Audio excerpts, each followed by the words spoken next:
The widow stood at the train station, clutching a single letter that promised her a husband she'd never met. When the stranger stepped onto the platform in clothes more holes than fabric, the crowd gasped. But Margaret Ellison didn't flinch.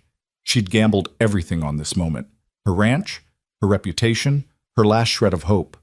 What she didn't know was that the man in rags carried something far more valuable than gold. Stay with me until the end of this story, and comment which city you're watching from so I can see how far this tale has traveled. The winter of 1882 settled over the Nebraska prairie like a cold, unforgiving hand. Snow didn't fall gently here. It came in sideways, driven by winds that howled across the flatlands with nothing to slow them down.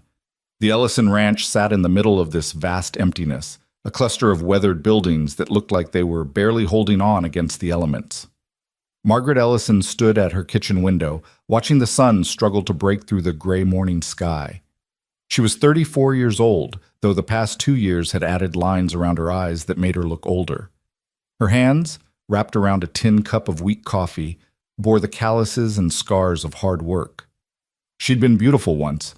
Everyone said so, with auburn hair that caught the light and green eyes that sparkled when she laughed. But beauty seemed like a luxury from another lifetime now. The coffee had gone cold. She set it down and pulled her shawl tighter around her shoulders. The kitchen was the warmest room in the house, but even here, frost crept along the edges of the windows. The fire in the stove needed more wood, but she'd been rationing the supply, making it stretch as far as possible. Her late husband, Thomas, had always kept 3 cords of wood stacked and ready for winter. Thomas had kept a lot of things running smoothly. The fences mended, the barn roof patched, the cattle fed and watered. He'd been a quiet man, not given to grand gestures or flowery words, but his presence had been solid, dependable. You could build a life on a foundation like that. Then came the accident. Margaret closed her eyes, but that didn't stop the memory.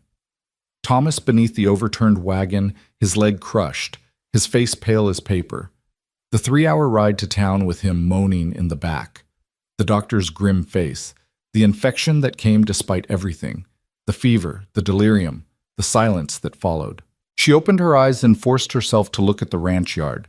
The barn door hung crooked on its hinges, banging in the wind. The chicken coop needed repairs before the predators found every gap. The north fence line had at least 20 posts that needed replacing, and beyond all that, the cattle. 40 head that somehow had to make it through the winter on feed she could barely afford. The bank's letter sat on the kitchen table, its sharp black type like a death sentence. Final notice. Payment due within 60 days or foreclosure proceedings will begin. Margaret had read it so many times she'd memorized every word. 60 days. She had 60 days to come up with $300, a sum that might as well have been $3,000. She'd sold everything she could spare. The good china, gone. Thomas's pocket watch, gone. The silver service her mother had given her, gone.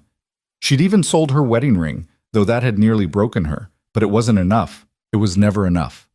She picked up the newspaper that lay beside the bank's letter. The Western Pioneer, 3 weeks old now, brought by the mail coach from Lincoln. She'd circled one advertisement in pencil, then erased it, then circled it again. She must have read it 100 times. Wanted. Honest men willing to work. Western widows and spinsters seek hard-working husbands. Must be sober, industrious, and of good moral character. Land and home provided. Reply to Mrs. Helena Bradshaw, Matrimonial Correspondence Society, Denver, Colorado. A mail-order husband. The words felt absurd even thinking them. Margaret had married for love the first time, or at least for affection and respect, which had grown into something deeper over the years. The idea of advertising for a man like he was livestock, or a piece of farm equipment seemed almost obscene. But what choice did she have? She couldn't run this ranch alone. She'd tried for 2 years, and every day she fell further behind. Her neighbors helped when they could, but they had their own land to worry about. Sam Pritchard had offered to buy her out twice now, each time with that oily smile that said he expected her to fail. The amount he'd offered was insulting, less than half what the land was worth. Margaret wasn't about to hand her home to Sam Pritchard. She sat down at the table and pulled out a sheet of paper, a pen, and the ink pot. For a long moment, she just stared at the blank page. "What did you say to a stranger you were asking to marry you?" How did you explain that you weren't looking for romance or companionship, just survival? She began to write. Dear Sir, my name is Margaret Ellison. I am a widow of 34 years, owner of a cattle ranch in Red Creek, Nebraska. I am seeking a husband not for affection, but for practical partnership. The work is hard, the winter's harsh, and the reward's uncertain. I can offer a roof, meals, and a share in whatever profit the land yields. I ask in return for honest labor, basic competence with livestock and repairs, and a willingness to endure silence when words serve no purpose. If you are a drinking man, a gambling man, or a man who raises his hand in anger, do not reply. If you seek easy wealth or comfort, look elsewhere. But if you are willing to work until your hands bleed for something that might become yours in time, then perhaps we can help each other survive. Respectfully, Margaret Ellison, Red Creek, Nebraska. She read it over 3 times, each time tempted to tear it up. It was too cold, too harsh, too businesslike. But anything softer felt like a lie, and Margaret was done with lies. The one she told herself most of all. She folded the letter, sealed it in an envelope, and addressed it to the Matrimonial Correspondence Society. The mail coach would come through Red Creek in 3 days. If she gave it to the driver then, the letter would reach Denver in a week, maybe less. She could still change her mind. She could burn the letter and figure out another way. She could... No. There was no other way. She'd exhausted every option, chased down every possibility. This was all she had left. Margaret stood and tucked the letter into her coat pocket. Then she pulled on her boots, wrapped a heavy scarf around her neck, and stepped out into the bitter cold. The wind hit her like a fist, stealing her breath. She bent into it and made her way across the yard to the barn. The animals needed feeding, and the work wouldn't wait for her fears or her pride. The barn was dark and musty, smelling of hay and manure and old leather. Margaret's mare, Clover, nickered softly from her stall. The 2 milk cows stood placidly chewing their cud. Up in the loft, the barn cats watched her with their unblinking yellow eyes. She forked hay into the mangers, her movements automatic after years of repetition. Thomas had taught her this work when they'd first married, back when she'd been a girl from town who didn't know one end of a pitchfork from the other. You'll learn, he'd said in that patient way of his. Ranching's not complicated, it's just hard. He'd been right about that. When the animals were fed, Margaret climbed up to the loft to check the hay supply. Her heart sank as she counted the bales. Maybe enough to last until March if she was careful. If the winter stretched longer, and it often did, she'd be buying feed at prices she couldn't afford. She sat on a hay bale and let herself rest for a moment. Up here, the wind sounded distant, almost soothing. Dust motes drifted through the thin beams of light that squeezed through the gaps in the walls. For just a moment, she could pretend everything was fine, that Thomas would come through the barn door any minute, that the bank wasn't circling like a vulture, that she wasn't about to mail a letter asking a stranger to marry her. But pretending didn't fix fences or feed cattle. She climbed back down and was heading for the barn door when she heard it, the sound of splintering wood, followed by angry bellowing. Margaret ran. In the south paddock, one of her bulls had broken through the fence and was now tangled in the barbed wire, thrashing and bleeding. The more he struggled, the deeper the wire cut into his hide. Easy, easy, boy.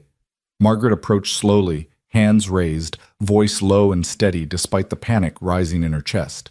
The bull was worth at least $50, money she desperately needed. If he injured himself badly, if infection set in. The bull tossed his head and bellowed again, eyes rolling white with fear. Margaret grabbed a post that was still standing and used it to brace herself as she reached for the wire.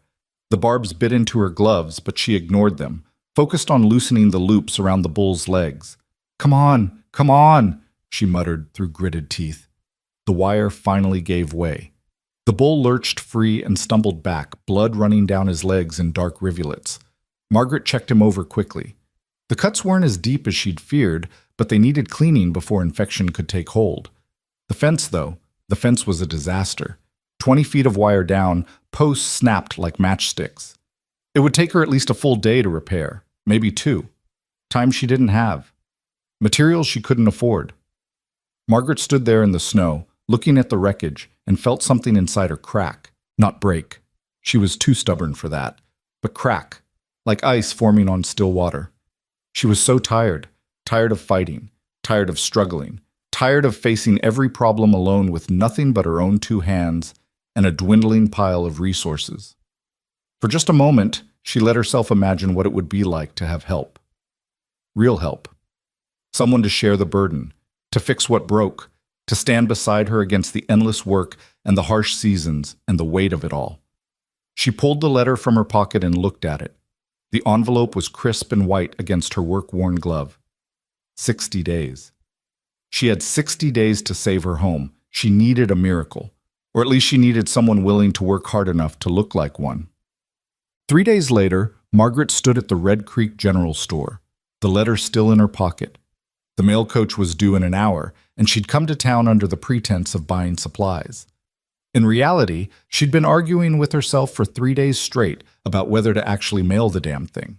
Red Creek wasn't much of a town, just a main street with a handful of buildings, a church, a saloon, and about 200 people who all knew each other's business far too well. Margaret could feel the eyes on her as she walked from the store to the post office. Widow Ellison, they'd be thinking. Poor thing, struggling alone out there.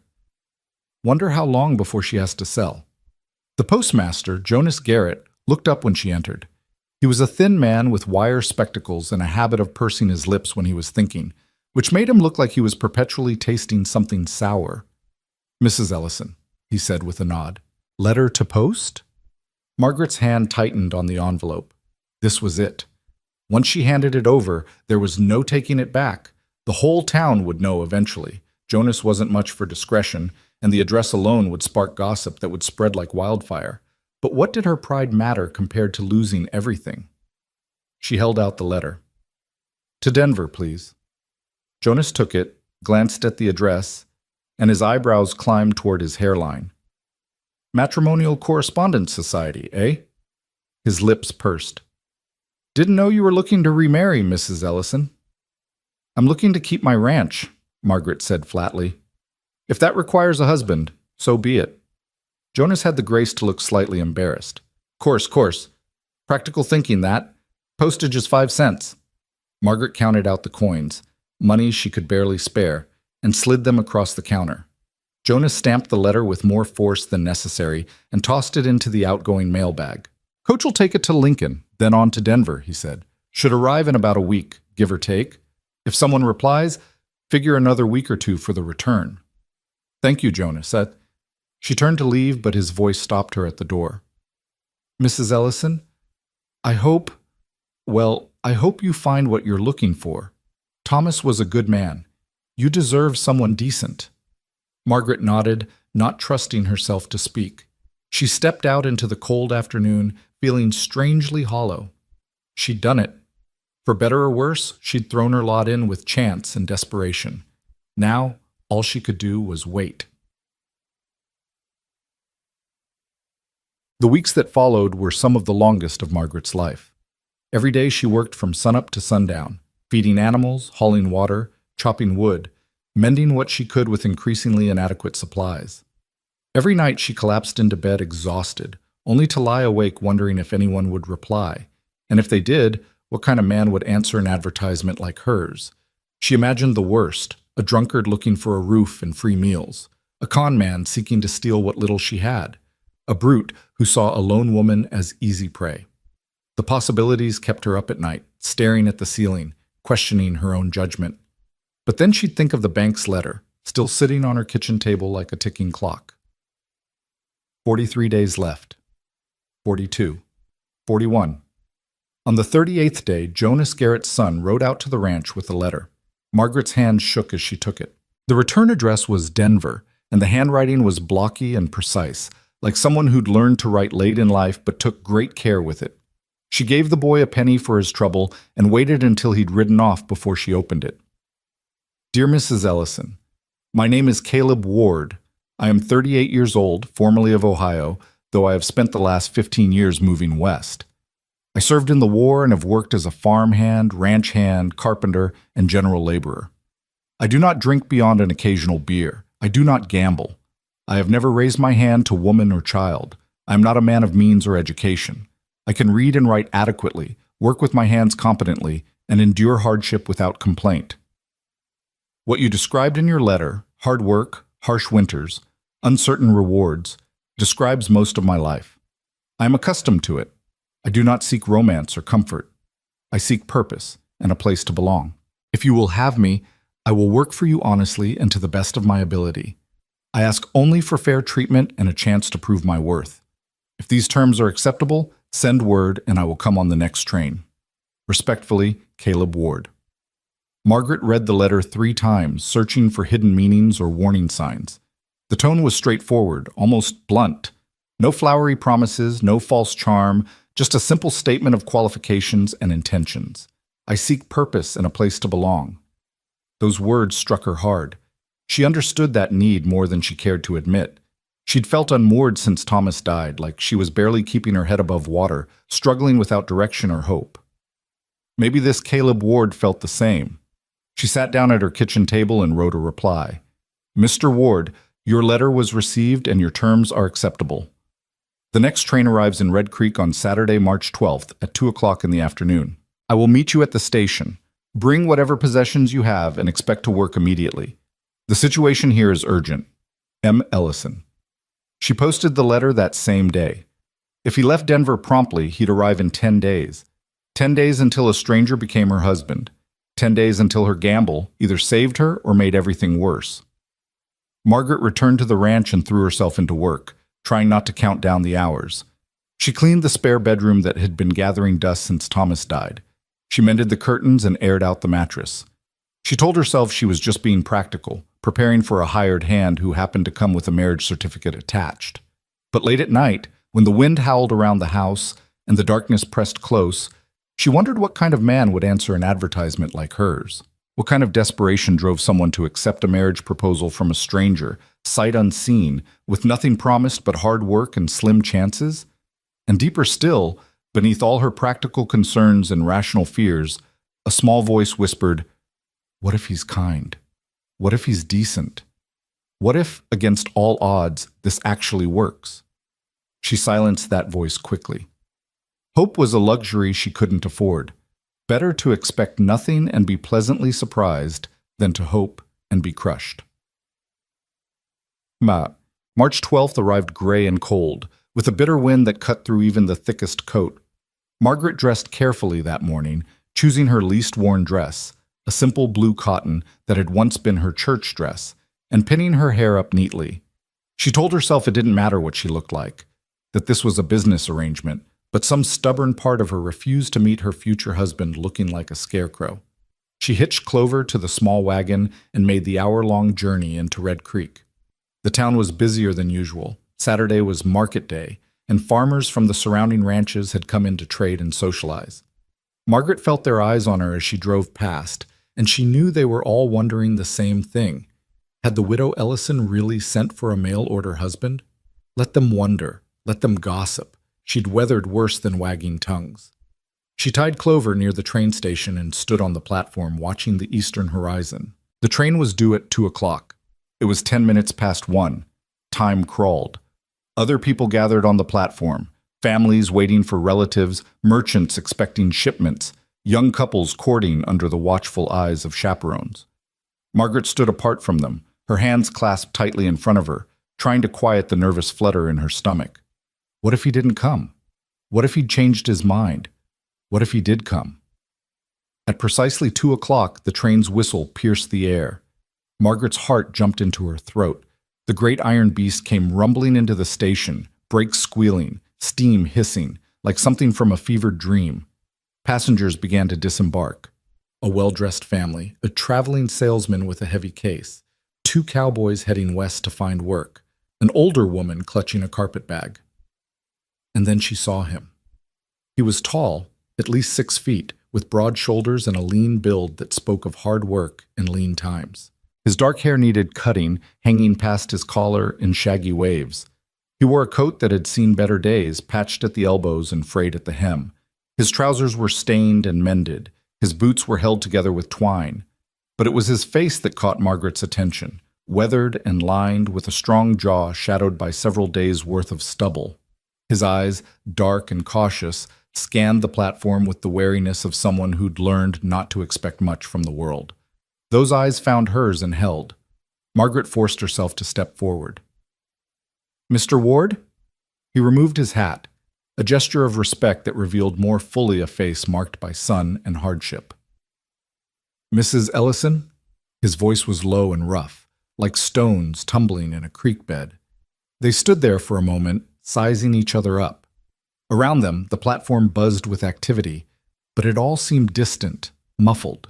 Margaret was acutely aware of the whispers starting up, the sidelong glances, the naked curiosity of her neighbors. Caleb Ward carried a single battered rucksack. That was it. Everything he owned in the world apparently contained in one small bag. "Is that all your belongings?" Margaret asked, trying to keep the surprise from her voice. "Yes, ma'am. Never saw the point in collecting what I'd only have to leave behind." He glanced around the platform, then back at her. "I'm ready to work whenever you need me. Right now, if you're able. Daylight's burning and there's a fence that needs mending before nightfall." Something that might have been approval flickered across his face. "Yes, ma'am." Margaret led him to the wagon, conscious of every eye following them. She could practically hear the gossip starting. "Did you see him? Looks like he's been sleeping rough. Wore rags, practically." What was she thinking? She helped him load his rucksack into the wagon bed, then climbed up onto the seat. He hesitated for just a moment before climbing up beside her. She noticed he was careful to keep a respectful distance between them. She clicked her tongue at Clover, and the wagon lurched forward. They rode in silence for the first 10 minutes, the only sounds the creak of the wagon wheels and the soft plod of Clover's hooves. Margaret kept her eyes on the road, but she was hyper-aware of the man beside her, the way he sat straight despite his obvious exhaustion, the way his eyes cataloged everything they passed, the way his hands rested on his knees with a stillness that spoke of discipline. Finally, she broke the silence. "I should explain the situation plainly, Mr. Ward. The ranch is failing. My late husband died 2 years ago, and I've been trying to manage alone. I've fallen behind on everything: maintenance, feed, payments. The bank is threatening foreclosure in less than 30 days. Understood. I need help, real help, not half-hearted assistance or promises that evaporate when the work gets hard. I need someone who can fix what's broken, work long hours, and not complain about the conditions. I can do that. There's no money for wages. Whatever the ranch produces, we split. If it fails, we both lose everything." "Fair enough." His responses were so brief, so matter-of-fact that Margaret couldn't quite read him. Was he truly unafraid or just resigned? Did he understand what he was getting into? "Why did you answer my advertisement, Mr. Ward?" That made him pause. He was quiet for so long she thought he might not answer at all. Finally, he said, "I've been drifting for 15 years, ma'am. Working other people's land, sleeping in other people's barns, moving on when the season ends or the work dries up. I'm tired of drifting. I'm tired of belonging nowhere." He glanced at her, and she saw something raw in his expression. "You offered a place to belong. That's worth more than wages to me." Margaret felt something in her chest tighten. She understood that exhaustion, that bone-deep weariness that came from fighting alone for too long. "The marriage," she said carefully. "It's a legal necessity, a formality. I don't expect, that is, I'm not looking for—" "I understand, ma'am. You need a partner for the work, not the bed. I'm fine with that arrangement." The bluntness should have embarrassed her, but instead it was almost a relief.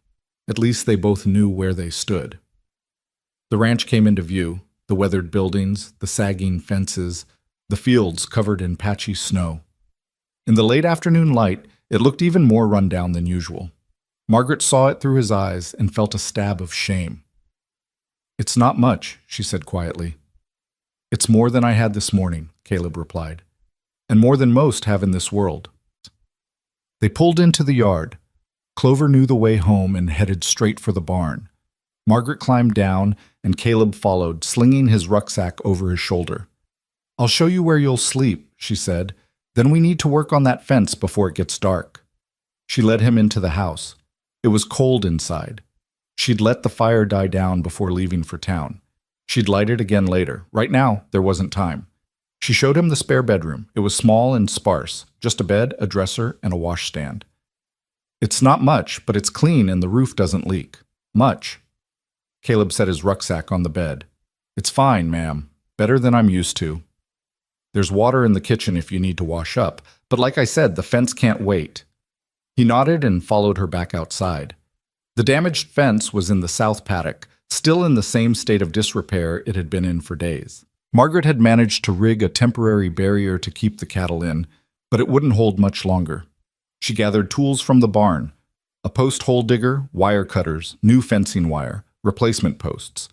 When she turned around, Caleb had already removed his coat and was examining the damage, his trained eye assessing what needed to be done. Posts snapped clean through, he said. Ground's probably been freezing and thawing, weakening the wood. We'll need to dig down at least 2 feet for the new posts, maybe 2.5. Margaret handed him the post hole digger. Then we'd better get started. They worked until the sun sank below the horizon and the temperature dropped even further. Margaret held the post steady while Caleb dug, his movements efficient and tireless despite hours of travel. He didn't complain about the cold or the hard ground or his empty stomach. He just worked, steady and methodical, like a man who'd spent his whole life doing exactly this. When they finished stringing the new wire, full darkness had fallen. Margaret's hands were numb inside her gloves, and her shoulders ached from holding the posts. But the fence was sound. It would hold. That'll do for tonight, she said, her breath fogging in the cold air. Let's get inside before we freeze. In the kitchen, Margaret built up the fire while Caleb stood awkwardly near the door, as if unsure whether he was allowed to sit. She gestured to the table. Sit. I'll make supper. There wasn't much, salt pork, beans, and cornbread left over from breakfast.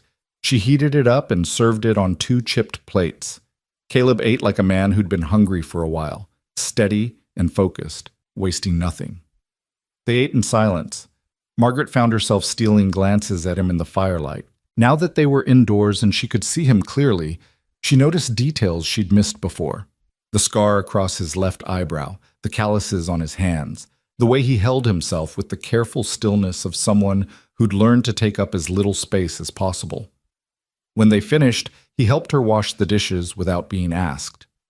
Another point in his favor. There's something we need to discuss, Margaret said as she dried the last plate. The marriage itself. We should do it soon. Legal protection, you understand.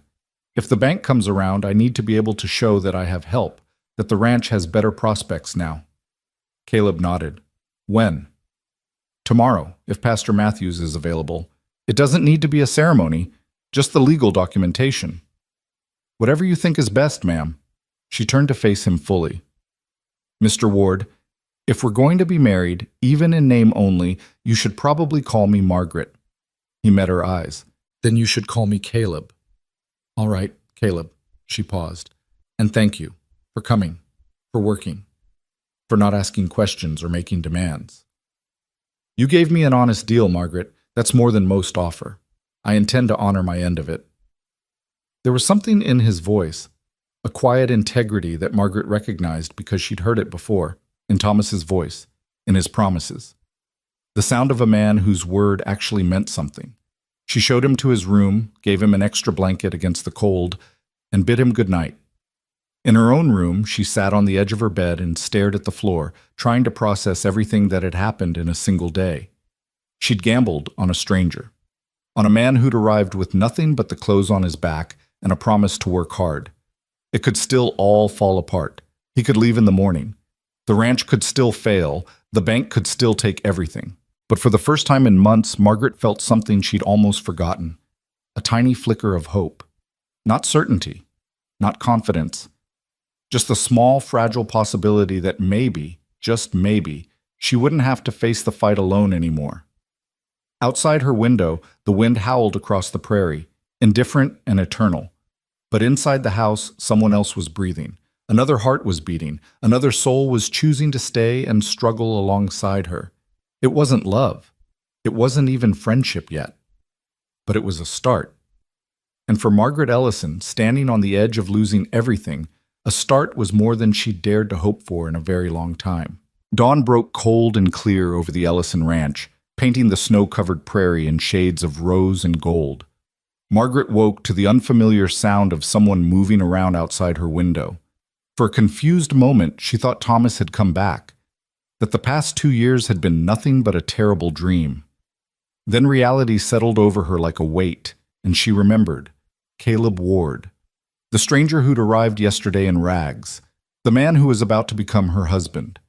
She dressed quickly in the frigid bedroom, her fingers clumsy with cold as she fastened buttons and pinned up her hair. When she emerged into the kitchen, she found the fire already burning hot in the stove, the coffee pot bubbling, and the smell of frying salt pork filling the air. Caleb stood at the stove, his back to her, still wearing yesterday's clothes. His dark hair was damp, as if he'd washed at the pump outside despite the freezing temperature. "You didn't need to do this," Margaret said. He turned, spatula in hand. "You worked as hard as I did yesterday. Seemed fair to start breakfast." He gestured to the table. "Coffee's ready." Margaret poured herself a cup and sat down, watching him work. He moved with the easy competence of someone who'd cooked for himself for years, flipping the meat, checking the cornmeal mush he'd made. When he served the plates, the portions were exactly equal. He hadn't taken more for himself despite his larger size. They ate in a silence that wasn't quite comfortable but wasn't hostile either. Margaret found herself stealing glances at him, trying to reconcile the desperate advertisement she'd written with the reality of this quiet, careful man sitting across from her. "I'll ride into town this morning," she said finally. "Talk to Pastor Matthews about performing the ceremony. If you'd rather stay here and start on the other repairs—" "I'll come with you," Caleb interrupted. "It's my responsibility too." Something about the way he said it, straightforward, without resentment or reluctance, made Margaret's chest tighten. She nodded and finished her coffee. An hour later, they were on the wagon heading back to Red Creek. The morning sun had done little to warm the air, and their breath formed clouds between them. Margaret had chosen her best dress again, the blue cotton, and had noticed that Caleb had attempted to brush the worst of the trail dust from his clothes. It hadn't helped much. The coat was still patched, the trousers still stained. He looked like exactly what he was, a man who'd been living hand to mouth for years. Margaret felt a surge of defiance. Let the town talk. Let them judge. She'd done what she had to do to survive, and she wouldn't apologize for it. Red Creek came into view, and Margaret could already see the curious faces turning toward them as they drove down the main street. Mrs. Henderson stopped sweeping her porch to stare. The blacksmith paused mid-hammer stroke. Even the dog seemed to watch them pass with unusual interest. "Small town," Caleb observed quietly. "Very small, and very interested in everyone else's business." Margaret kept her eyes forward, her spine straight. "They'll gossip no matter what we do. Might as well give them something worth talking about." The corner of Caleb's mouth twitched. Not quite a smile, but close. "Yes, ma'am."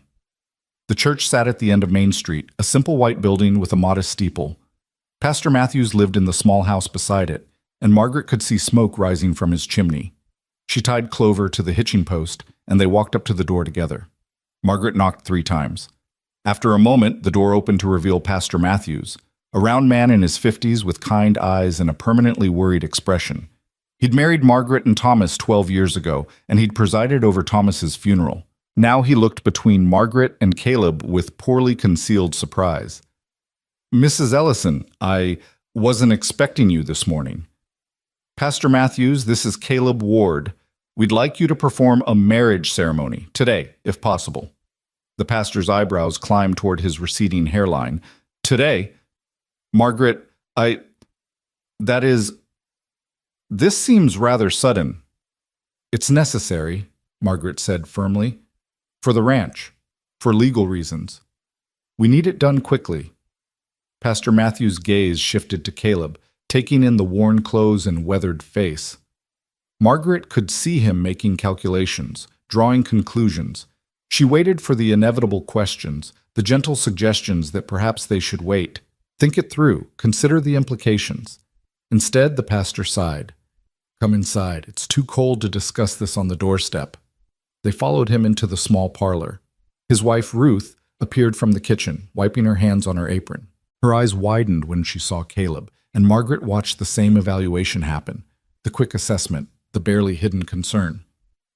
"Ruth, would you put on tea?" Pastor Matthews gestured for them to sit. "Margaret, Mr. Ward, please." They sat on the small sofa while the pastor settled into his chair. He steepled his fingers and studied them both with that penetrating look he probably thought was subtle. "Margaret," he said gently, "I've known you since you were a girl. I married you and Thomas. I know how hard these past 2 years have been. If you're doing this out of desperation—" "I am doing this out of desperation," Margaret interrupted. "I'm 34 days away from losing everything Thomas and I built. I need help, Pastor. Real help. Mr. Ward has agreed to work the ranch in exchange for a share in whatever it produces. Marriage is the most practical way to formalize that arrangement." "Marriage is a sacred covenant before God," Pastor Matthews said. "Not a business contract." "Then it can be both." Margaret leaned forward. "Pastor, I'm not asking for your approval. I'm asking for your service. Will you marry us or not?" The room fell silent except for the ticking of the mantel clock. Ruth returned with a tea tray, the cups rattling slightly in the quiet. She poured for everyone, her movements careful and deliberate. Caleb, who'd been silent through the entire exchange, finally spoke. "Pastor Matthews, I understand your concern. You don't know me. You're worried I might be taking advantage of Mrs. Ellison's situation." He accepted a cup of tea with a nod of thanks to Ruth. "I can't prove my character with words, only with time and action. But I can tell you this. I've never broken a promise in my life, and I don't intend to start now. Mrs. Ellison offered me honest terms. I accepted them honestly. That's the extent of it." Something in his voice, that same quiet integrity Margaret had heard the night before, seemed to reach the pastor. Matthews was silent for a long moment, then nodded slowly. "Very well, I'll perform the ceremony, but I want you both to understand what you're entering into. Marriage, even a practical one, binds you legally and spiritually. It's not something to be undone lightly." "I understand," Margaret said. "I understand," Caleb echoed. Pastor Matthews rose and retrieved his Bible and the marriage register from his study. Ruth gathered some wildflowers from the vase on the windowsill and fashioned them into a small bouquet, pressing them into Margaret's hands with a sad smile. "Every bride should have flowers," she whispered. They stood before the fireplace, Margaret and Caleb side by side with barely an inch between them. Pastor Matthews opened his Bible, and Ruth stood as witness, dabbing at her eyes with a handkerchief. "Dearly beloved," the pastor began, his voice falling into the familiar cadence of the ceremony, "we are gathered here today." Margaret barely heard the words. She was too aware of Caleb standing beside her, solid and still as a fence post. Too aware of how strange this was, how different from her first wedding when she'd been young and nervous and genuinely in love. That ceremony had been full of family and friends, laughter and tears, a celebration of two lives joining together. This was something else entirely. A transaction. A survival strategy. A desperate gamble wrapped in sacred words. "Do you, Margaret Ann Ellison, take this man to be your lawfully wedded husband, to have and to hold from this day forward, for better, for worse, for richer, for poorer, in sickness and in health, until death do you part?" Margaret looked at Caleb. His dark eyes met hers, steady and calm. Whatever happened next, they'd face it together. That was the deal. "I do," she said. "Do you, Caleb James Ward, take this woman to be your lawfully wedded wife, to have and to hold from this day forward, for better, for worse, for richer, for poorer, in sickness and in health, until death do you part?" "I do," Caleb said, his voice rough but certain. "The ring?" Pastor Matthews asked. Margaret hadn't thought about rings. She'd sold her first wedding ring months ago. But Caleb reached into his pocket and pulled out a simple band of twisted silver wire. It was crude, clearly handmade, but there was something beautiful in its simplicity. "Made it last night," he said quietly, taking Margaret's hand. His fingers were warm despite the cold morning, calloused and strong. He slid the ring onto her finger. It fit perfectly. "By the power vested in me by the territory of Nebraska and Almighty God, I now pronounce you husband and wife." Pastor Matthews closed his Bible. "You may kiss the bride." For a moment, neither of them moved. Then Caleb leaned down and pressed a brief, chaste kiss to Margaret's cheek. Respectful, appropriate, completely without passion. It was exactly what their arrangement called for, and yet Margaret felt an unexpected pang of something she couldn't quite name. Ruth cried openly now, hugging them both. Congratulations. I hope you'll be very happy together. Pastor Matthews had them sign the register, his pen scratching across the page with official finality. Caleb Ward and Margaret Ellison Ward. It was done. They paid the pastor, $2 Margaret could barely afford but that custom demanded, and walked back out into the cold morning. As they climbed into the wagon, Margaret caught sight of several townspeople watching from across the street. The whispers would be flying by noon. Well, Margaret said as they headed out of town, I suppose that makes it official. I suppose it does. Caleb glanced at the silver ring on her finger. I hope the ring's acceptable. I know it's not much. It's fine. Margaret touched it with her other hand, feeling the rough texture of the twisted wire. Better than fine. Thank you for thinking of it. They rode in silence for a while, the landscape rolling past them in shades of white and brown. Margaret tried to process what had just happened. She was married again. To a man she'd known for less than 24 hours. A man who was now legally entitled to everything she had, which wasn't much, but still. She glanced at him from the corner of her eye. He sat easily on the wagon seat, one hand resting on his knee, his attention on the road ahead. There was something peaceful about him, she realized. Despite his obvious poverty and hard past, he didn't carry the bitterness or anger she might have expected. He just seemed steady, accepting of whatever came. Can I ask you something? Margaret said. Of course. Your letter said you served in the war. Which side? A shadow passed across his face. Union, Ohio Regiment. I was 16 when I enlisted, lied about my age. He paused. 4 years of fighting, saw things no one should see, did things I'm not proud of. Most soldiers did, Margaret said quietly. Thomas served too, Confederate, though he never talked about it much. I think the memories haunted him. They have a way of doing that. Caleb was quiet for a moment. After the war, I tried to go home, but home wasn't there anymore. Parents dead, farm sold off. My brother had moved west and I never found him, so I just kept moving. Figured I'd find a place eventually where I fit. 15 years later, still looking. Maybe you found it, Margaret said. Maybe. He looked at her then, really looked at her. Or maybe I'm about to help you lose everything you've worked for. Either way, I'll do my best to make sure it's not for lack of trying. They arrived back at the ranch just after noon. The animals needed tending, and there was a list of repairs a mile long waiting for them. But first, Margaret made a simple lunch, bread, cheese, and apples, and they sat at the kitchen table like the married couple they now legally were. I need to check the north fence line this afternoon, Margaret said. It's been weeks since I've been up there, and I'm worried about breaks. If the cattle get through, we could lose half the herd before we even know they're gone. I'll come with you, Caleb said. You shouldn't be riding fence alone. It was such a simple statement, but it hit Margaret hard. For 2 years, she'd ridden fence alone, hauled water alone, fixed brakes alone, made every decision alone. The weight of that solitude had become so familiar, she'd almost stopped noticing it. Almost. They saddled 2 horses, Clover for Margaret and an aging gelding named Buck for Caleb, and rode out across the snow-patched prairie. The north fence line ran for nearly 2 miles, following the property boundary along a shallow creek bed. It was rough country, dotted with scrub brush and rocky outcroppings where fence posts had to be wedged into grudging soil. They rode side by side, their horses picking their way carefully over the uneven ground. Margaret pointed out landmarks, the lightning-struck cottonwood that marked the northeast corner, the old buffalo wallow that filled with water in spring, the cluster of rocks where rattlesnakes liked to sun themselves in summer. Caleb absorbed it all silently, his eyes constantly scanning the landscape, cataloging information. She could see him building a mental map of the property, noting every detail that might matter later. The fence was worse than Margaret had feared. In 3 separate places, posts had rotted through and the wire sagged to the ground.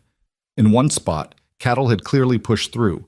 Hoofprints and torn grass marked their passage. How many head are you missing? Caleb asked, studying the tracks. I won't know until we do a full count, but it could be 5 or 6, maybe more. Each lost cow represented money she desperately needed. Margaret felt the familiar knot of anxiety tighten in her stomach. Caleb dismounted and examined the broken posts. "We'll need to come back with materials. These need replacing, not patching. And we should string an extra line of wire along the bottom. The ground's too uneven here. Cattle can get under if they try hard enough." "That's more wire than I can afford right now," Margaret admitted. "Then we make do with what we have and prioritize the worst sections." He straightened, brushing dirt from his hands. "One step at a time. We can't fix everything at once, but we can keep it from getting worse." They continued along the fence line, marking problem areas in Margaret's mind for later attention. The sun hung low in the western sky by the time they made it back to the ranch, their faces wind-burned and their bodies tired. But the animals still needed evening feeding, the eggs still needed collecting, and the firewood still needed chopping. Ranch work didn't stop just because you were exhausted. Margaret started on the barn chores while Caleb tackled the woodpile. Through the open barn door, she could hear the rhythmic thunk of the axe biting into wood. The sound was oddly comforting, proof that someone else was sharing the burden, that she wasn't carrying it all alone. By the time she finished with the animals and collected the eggs, darkness had fallen and the temperature had dropped below freezing. She found Caleb stacking split wood in the shelter beside the house, a pile that would have taken her 2 days to cut already neatly arranged. "That's enough for tonight," she called. "Come inside before you freeze." He buried the axe in the chopping block and followed her in. The kitchen was warm from the stove, and Margaret had put on beans to simmer with the last of the salt pork. She sliced bread while Caleb washed up at the basin, his hands red from the cold and the work. They ate dinner in a silence that was gradually becoming familiar. Not uncomfortable exactly, but weighted with all the things they weren't saying. Questions about who they really were, what they wanted, whether this desperate arrangement could possibly work. After dinner, as they cleaned up together, a routine already forming, Margaret found herself speaking without quite meaning to. "I need to tell you about the bank." Caleb paused in drying a plate. "All right." "The loan is $300. It's secured against the property, which means if we can't pay, they'll take everything. The land, the buildings, the livestock, all of it." She scrubbed at a pot with more force than necessary. "I've been trying to save enough from selling cattle, but feed costs are high, and I lost animals over the winter. I'm short by at least $100, maybe more. How much time do we have?" 33 days. Caleb was quiet, thinking. "Can you sell more cattle?" "Not without weakening the herd to the point where we can't rebuild. I need to keep the breeding stock if we're going to have any chance of making it through next year." "Other assets, equipment, land you could lease?" Margaret shook her head. "I've sold everything I can spare. There's nothing left except what we need to operate." The weight of it settled between them. 33 days to come up with $100. A fortune for people in their position. Margaret had been carrying this knowledge alone for so long that saying it out loud almost made it worse. "We'll figure something out," Caleb said finally. "People with their backs against the wall tend to find solutions they wouldn't have thought of otherwise." "You say that like you've been there before." "Many times." He hung the dish towel carefully on its hook. "After the war, I worked on a farm in Indiana. Owner died, and his widow was about to lose everything to creditors. We worked 16-hour days for 3 months straight, sold everything we could think of, took on extra jobs in town. We saved the farm." He paused. "I moved on a year later, but last I heard she was still there, still making it work." "What did you do? To earn the extra money?" "Whatever needed doing. Cut wood, hauled freight, built fences for neighbors. Anything that paid." Margaret felt something kindle in her chest. Not hope, exactly, but something close to it. Red Creek isn't a big town, but there's usually work available. The blacksmith is always behind on orders. Mrs. Henderson at the boarding house is getting too old to chop her own wood. And spring planting season is coming. Farmers might need extra hands. Then we work the ranch by day and take jobs in town whenever we can. Caleb met her eyes. We don't quit. We don't give up. We fight for every dollar until we have enough. The simplicity of it, the absolute conviction in his voice, made Margaret want to believe it could work. She was so tired of fighting alone, so tired of having no one to share the burden or the decisions or the fear that gnawed at her in the dark hours before dawn. "Why are you doing this?" The question escaped before she could stop it. "You could walk away tomorrow. You owe me nothing. You could find work anywhere, some situation less desperate than this. Why stay? Caleb looked at her for a long moment, and in his dark eyes, she saw something that might have been understanding or recognition or simply the acknowledgement of a shared truth. Because I'm tired of walking away, he said quietly. I've spent 15 years moving on whenever things got hard, whenever I felt like I didn't belong. I'm done running. You offered me a chance to stand and fight for something, to build something instead of just maintaining someone else's work. Maybe we fail. Maybe the bank takes everything and we end up with nothing. But at least we'll have tried. At least we'll have stood our ground. He paused. And you kept your word. You said the work would be hard and the rewards uncertain, and you were honest about it. That's rare enough to be worth fighting for. Margaret felt something shift inside her, some frozen part of her heart beginning to thaw. She'd approached this marriage as a transaction, a practical solution to an impossible problem. But standing in her kitchen with this man who'd arrived in rags and already worked harder than anyone had a right to expect, she realized it might become something more. Not love. That was too much to hope for. But partnership, genuine partnership. Two people standing together against whatever came. Thank you, she said. For staying, for trying, for understanding what this is and not asking for it to be something else. Thank you for giving me the chance. He glanced toward the window, where frost was already forming on the glass. I should let you get some sleep. Morning comes early. They parted at the hallway, each heading to their separate rooms. Margaret changed into her nightgown and crawled under the quilts, but sleep was a long time coming. She lay in the darkness, listening to the house settle around her, thinking about everything that had happened in just 2 days. She'd written a desperate letter to strangers. A man had answered. They'd married. And now they had 33 days to save everything. It should have terrified her. Instead, she felt something she'd almost forgotten. Determination mixed with possibility. The odds were still against them. The bank was still circling. The ranch was still falling apart faster than they could fix it. But she wasn't alone anymore. That made all the difference in the world. The next morning came cold and clear, and they fell into a rhythm that would define the weeks ahead. Up before dawn, quick breakfast, then splitting up to tackle the endless list of chores. Margaret handled the animals while Caleb worked on repairs, patching the barn roof, replacing rotted fence posts, fixing the gate that had been hanging crooked for months. By mid-morning, they'd reunite to work on larger projects together. The north fence line, the water trough that had cracked over winter, the chicken coop that needed reinforcing against predators. They worked side by side, mostly in silence, speaking only when necessary to coordinate their efforts. Caleb had a gift for fixing things, Margaret noticed. He could look at a problem, a broken hinge, a sagging beam, a gate that wouldn't close, and immediately see the solution. His hands were skilled despite their roughness, capable of delicate adjustments as easily as brute force. And he wasted nothing. Every scrap of wood, every bent nail straightened, every piece of wire saved for reuse. On the third day, they rode into town together. Margaret stopped at the general store to inquire about accounts she owed, while Caleb went to see the blacksmith about work.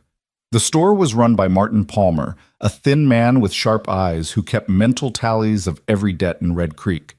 He looked up when Margaret entered, his expression carefully neutral. Mrs. Ellison, or should I say Mrs. Ward, now. Heard you got married. Quick work, that. Mr. Palmer, Margaret kept her voice level. I wanted to discuss my account. Yes, your account. He pulled out a leather-bound ledger and flipped through the pages. Let's see. You're currently $14.30 in arrears. Haven't made a payment in 2 months. Margaret had known it was bad, but hearing the number spoken aloud still made her stomach clench. I'm aware. I'm working on getting current. I should be able to make a payment within the week. I hope so, Mrs. Ward. I've been patient, but patience has its limits. He looked at her over the rim of his spectacles. I heard your new husband arrived without a penny to his name. That true? My husband arrived ready to work, which is worth more than pennies. Work doesn't pay bills, Mrs. Ward. Money does. But he closed the ledger. 1 week. If I don't see payment by then, I'll have to start requiring cash for any purchases. Margaret left the store feeling the familiar weight of anxiety pressing down on her shoulders. $14. Just one of many debts she was juggling, and not even the largest. The bank loan dwarfed everything else. She found Caleb at the blacksmith shop, deep in conversation with Owen Davies, the smith himself. Owen was a massive man with arms like tree trunks and a personality as blunt as his hammers. "Mrs. Ellison, Ward, I should say." Owen wiped his soot-blackened hands on his apron. "Your husband here says he's got some experience with metalwork." "Enough to be useful," Caleb said. "Did some blacksmithing during the war, shoeing horses mainly, but I learned general forge work." Owen nodded slowly. "I could use an extra pair of hands, especially with spring coming. Farmers will be wanting plows sharpened, tools repaired, all manner of work. Can't promise regular hours, but when I need help, I'll send word. Pay is 50 cents a day." "I'll take it," Caleb said immediately. They shook hands, and Margaret felt a small measure of relief. 50 cents a day wasn't much, but it was something.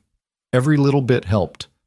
As they headed back to the wagon, Margaret told him about her conversation with Palmer. Caleb's jaw tightened, but he just nodded. "Add it to the list. We'll tackle the debts one at a time, starting with the most urgent. The bank first, then Palmer, then everything else." Over the next week, a pattern emerged. They worked the ranch together until mid-afternoon, then one or both of them would head into town for paying work. Caleb spent 3 afternoons at the blacksmith shop, coming home exhausted and covered in soot but with $1.50 in his pocket. Margaret took in mending from Mrs. Henderson at the boarding house, sitting up late into the night by lamplight, her fingers cramping as she repaired sheets and shirts. They pooled every penny in a mason jar that sat on the kitchen shelf. Each night, they'd count it together, adding the day's earnings to the total. Watching the pile of coins grow became their evening ritual, a small measure of progress against the mountain of debt. On Sunday, they attended church together. It was Margaret's first time since Thomas's funeral, and she could feel every eye in the congregation tracking their entrance. Caleb wore his same patched clothes. He had nothing better, but he'd washed and shaved, and he carried himself with quiet dignity as they took a seat in the back pew. Pastor Matthew's sermon was about faith in difficult times, and Margaret wondered if he'd chosen the topic for their benefit. Afterward, several people approached to offer cautious congratulations, or thinly veiled curiosity disguised as concern. Mrs. Henderson, the boarding house owner, was more direct. "Margaret, dear, I do hope you know what you're doing. Marrying a stranger is risky business." "I'm surviving, Mrs. Henderson. That's what I'm doing." Margaret kept her voice polite but firm. "And if you have any more mending that needs doing, I'm still taking work." "As a matter of fact, I do." Mrs. Henderson's expression softened slightly. "I'll have my boy bring it by the ranch tomorrow." They were heading back to their wagon when Sam Pritchard intercepted them. Sam was a successful rancher who'd made his money through land speculation and what Margaret privately considered to be predatory business practices. He owned twice as much land as the Ellison Ranch and was always looking to expand. "Mrs. Ward," he said, tipping his expensive hat. "Heard you'd taken a husband. My congratulations." "Thank you, Mr. Pritchard." Margaret kept her hand on Caleb's arm, a subtle signal of unity. Sam's eyes traveled over Caleb with barely disguised assessment.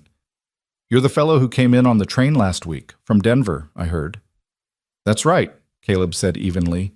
"Taking on the Ellison place is ambitious. Place has been struggling for a while now. Bank troubles, I understand." Sam's smile didn't reach his eyes. "If things don't work out, my offer still stands, Mrs. Ward. I'd be willing to take the property off your hands. Fair price, quick transaction. Save you a lot of trouble." "The ranch isn't for sale, Mr. Pritchard," Margaret said firmly. "It wasn't for sale before, and it isn't now." "Well, if circumstances change," Sam tipped his hat again. "You know where to find me." They watched him walk away, his expensive boots clicking on the boardwalk. "Who is he?" Caleb asked quietly. "Trouble," Margaret replied. "He's been trying to buy my land since Thomas died. Gets more persistent every time I turn him down. I think he's hoping I'll fail so he can pick up the property for nothing at the foreclosure auction. Then we'll just have to make sure that doesn't happen." The simple determination in Caleb's voice steadied her. They climbed into the wagon and headed home, the afternoon sun warm on their shoulders despite the lingering chill in the air. That night, Margaret sat at the kitchen table with her account book spread before her. She'd been avoiding this for weeks, not wanting to face the full scope of their financial disaster. But now, with Caleb's help, maybe she could finally see a path forward. Caleb sat across from her, the lamplight casting shadows across his weathered face. "Walk me through it," he said. "Everything we owe, everything we have, everything we might be able to sell or earn." Margaret took a deep breath and began. The bank loan was $300, due in 29 days. Her account at the general store was $14.30. She owed the feed store another $8. The property taxes were coming due in May, another $20. And there were smaller debts scattered around town, totaling maybe $5 or $6 more. So roughly $350 total, Caleb said, writing the numbers down on a scrap of paper. Difference. "All right," Caleb said finally. "What assets do we have? What can we sell?" They went through everything. The cattle, 40 head, but Margaret was adamant about keeping at least 30 for breeding stock. 10 head, at maybe $10 each, would give them $100. The horses, they needed at least 2, but they had 4. 2 could be sold for maybe $15 each. Farm equipment, household items, anything that wasn't absolutely essential. By the time they finished, they'd identified maybe $150 worth of sellable assets. Added to the $17 they already had, that would give them $167, still short by nearly $200. "We need to earn the rest," Caleb said. "Between now and the deadline, we work every job we can find, morning and night, ranch work in between. No rest, no breaks. We throw everything we have at this." Margaret looked at the numbers on the page, then at Caleb. He looked tired. The past week had been brutal, with long days and short nights, but his expression was determined. He wasn't giving up. He wasn't suggesting they quit or accept defeat or hand everything over to Sam Pritchard. He was ready to fight. "All right," Margaret said. "We fight, we sell what we can, work every job available, and hope it's enough." "It will be enough," Caleb said with conviction. "We'll make it enough." Over the following days, they began implementing their plan. Margaret made arrangements to sell 10 head of cattle to a buyer in Lincoln. It would take a week to finalize, but it would bring in $100. Caleb sold 2 horses to a farmer whose team had gone lame, getting $15 for each. Margaret took on more mending work, and Caleb picked up odd jobs around town, chopping wood, hauling freight, repairing fences for neighboring ranches. They worked until their hands bled and their bodies screamed for rest. They worked through rain and wind and cold. They worked when they were hungry because food cost money they couldn't spare. They worked when they were exhausted because stopping meant failing. And slowly, painfully, the pile of money in the mason jar grew. $20, $30, $50. Each coin represented hours of labor, sacrifice, determination. They counted it every night, adding the day's earnings to the total, measuring their progress against the deadline that crept closer with each passing day. But it wasn't just about the money. Something else was growing between them, something neither of them had anticipated when they'd stood in Pastor Matthew's parlor and exchanged vows. They were becoming partners in the truest sense, 2 people working toward a common goal with absolute trust and commitment. They learned each other's rhythms, anticipated each other's needs, worked together with the smooth efficiency of a team that had been together for years rather than weeks. Late one night, after an especially brutal day, they sat at the kitchen table counting the day's earnings. Margaret's fingers were swollen from sewing, and Caleb's hands were blistered from wielding a hammer at the blacksmith shop all afternoon. The lamplight flickered between them. "We're at $132, Margaret said, adding the latest coins to the jar. "We're getting close." "Not close enough." "Not yet." But Caleb smiled, the first real smile she'd seen from him. "But we're going to make it. I can feel it." Margaret found herself smiling back. Against all odds, against every reasonable expectation, they were going to save the ranch. And in the process, they were building something neither of them had expected, a real partnership, founded on mutual respect and shared struggle. A marriage that had started as a desperate transaction was becoming something genuine. The storm came without warning on a Tuesday afternoon, 3 weeks after Caleb had arrived at the ranch.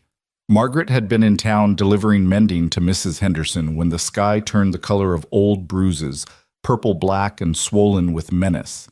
The wind picked up so suddenly that her skirts whipped around her legs like living things. and the temperature dropped 10 degrees in as many minutes. She'd barely made it back to the wagon when the first fat drops of rain began to fall. Within minutes, it had become a deluge.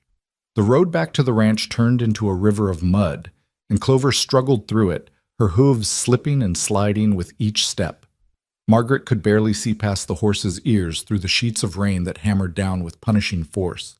By the time she reached the ranch, she was soaked to the bone despite her oilcloth coat.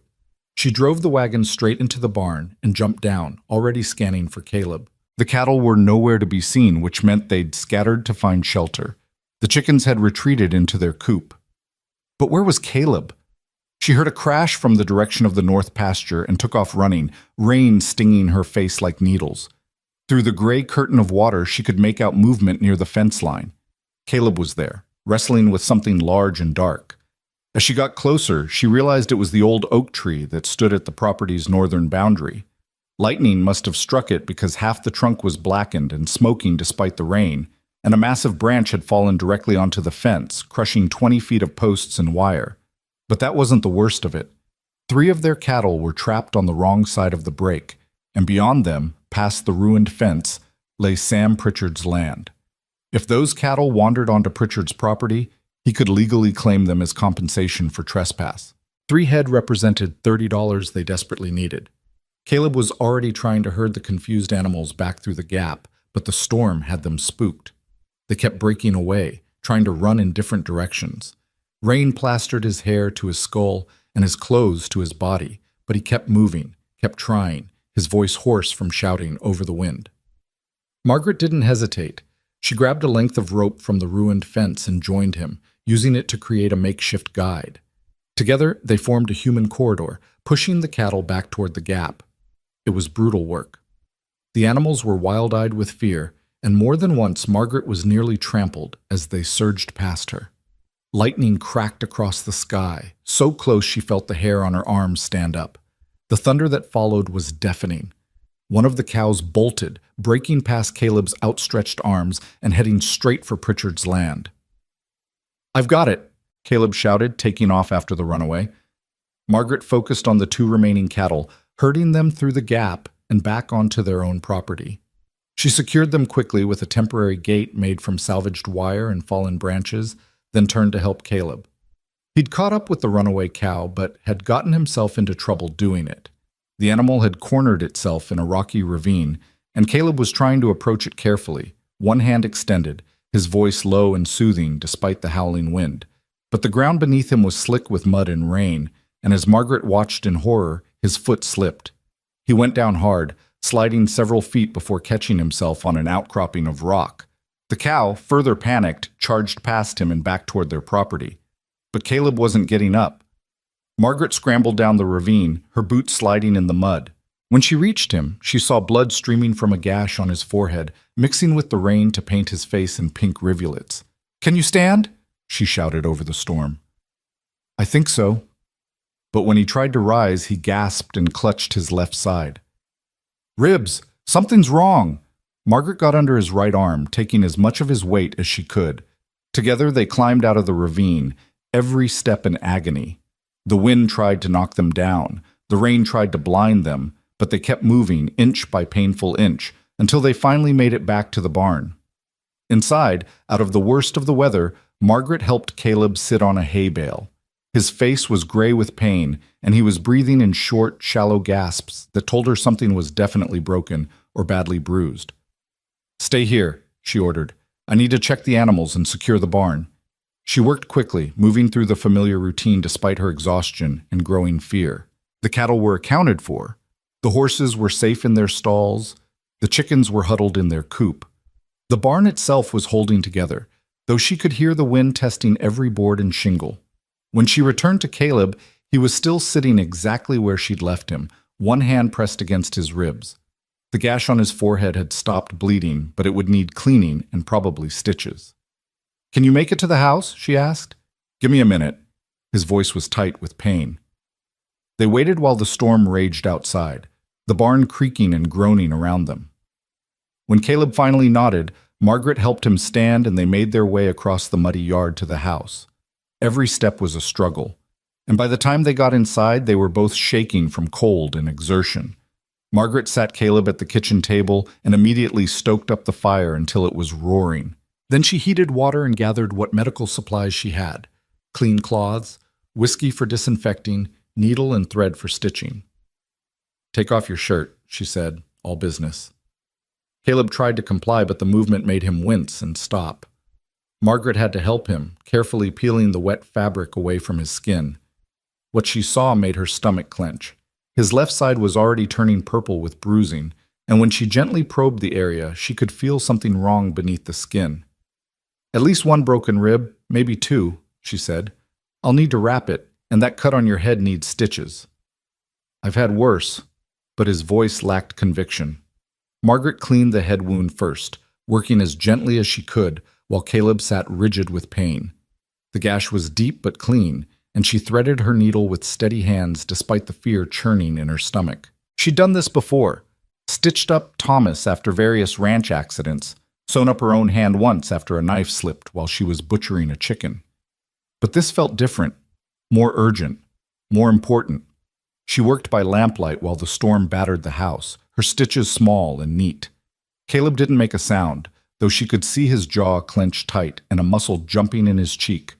When she finished and tied off the thread, she poured a small amount of whiskey over the wound and then handed him the bottle. "Drink, for the pain."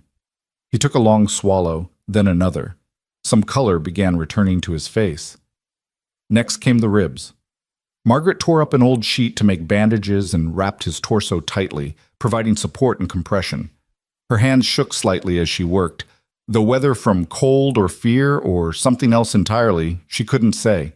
She was acutely aware of the warmth of his skin beneath her fingers, the rise and fall of his breathing, the trust implicit in the way he sat still and let her tend to him.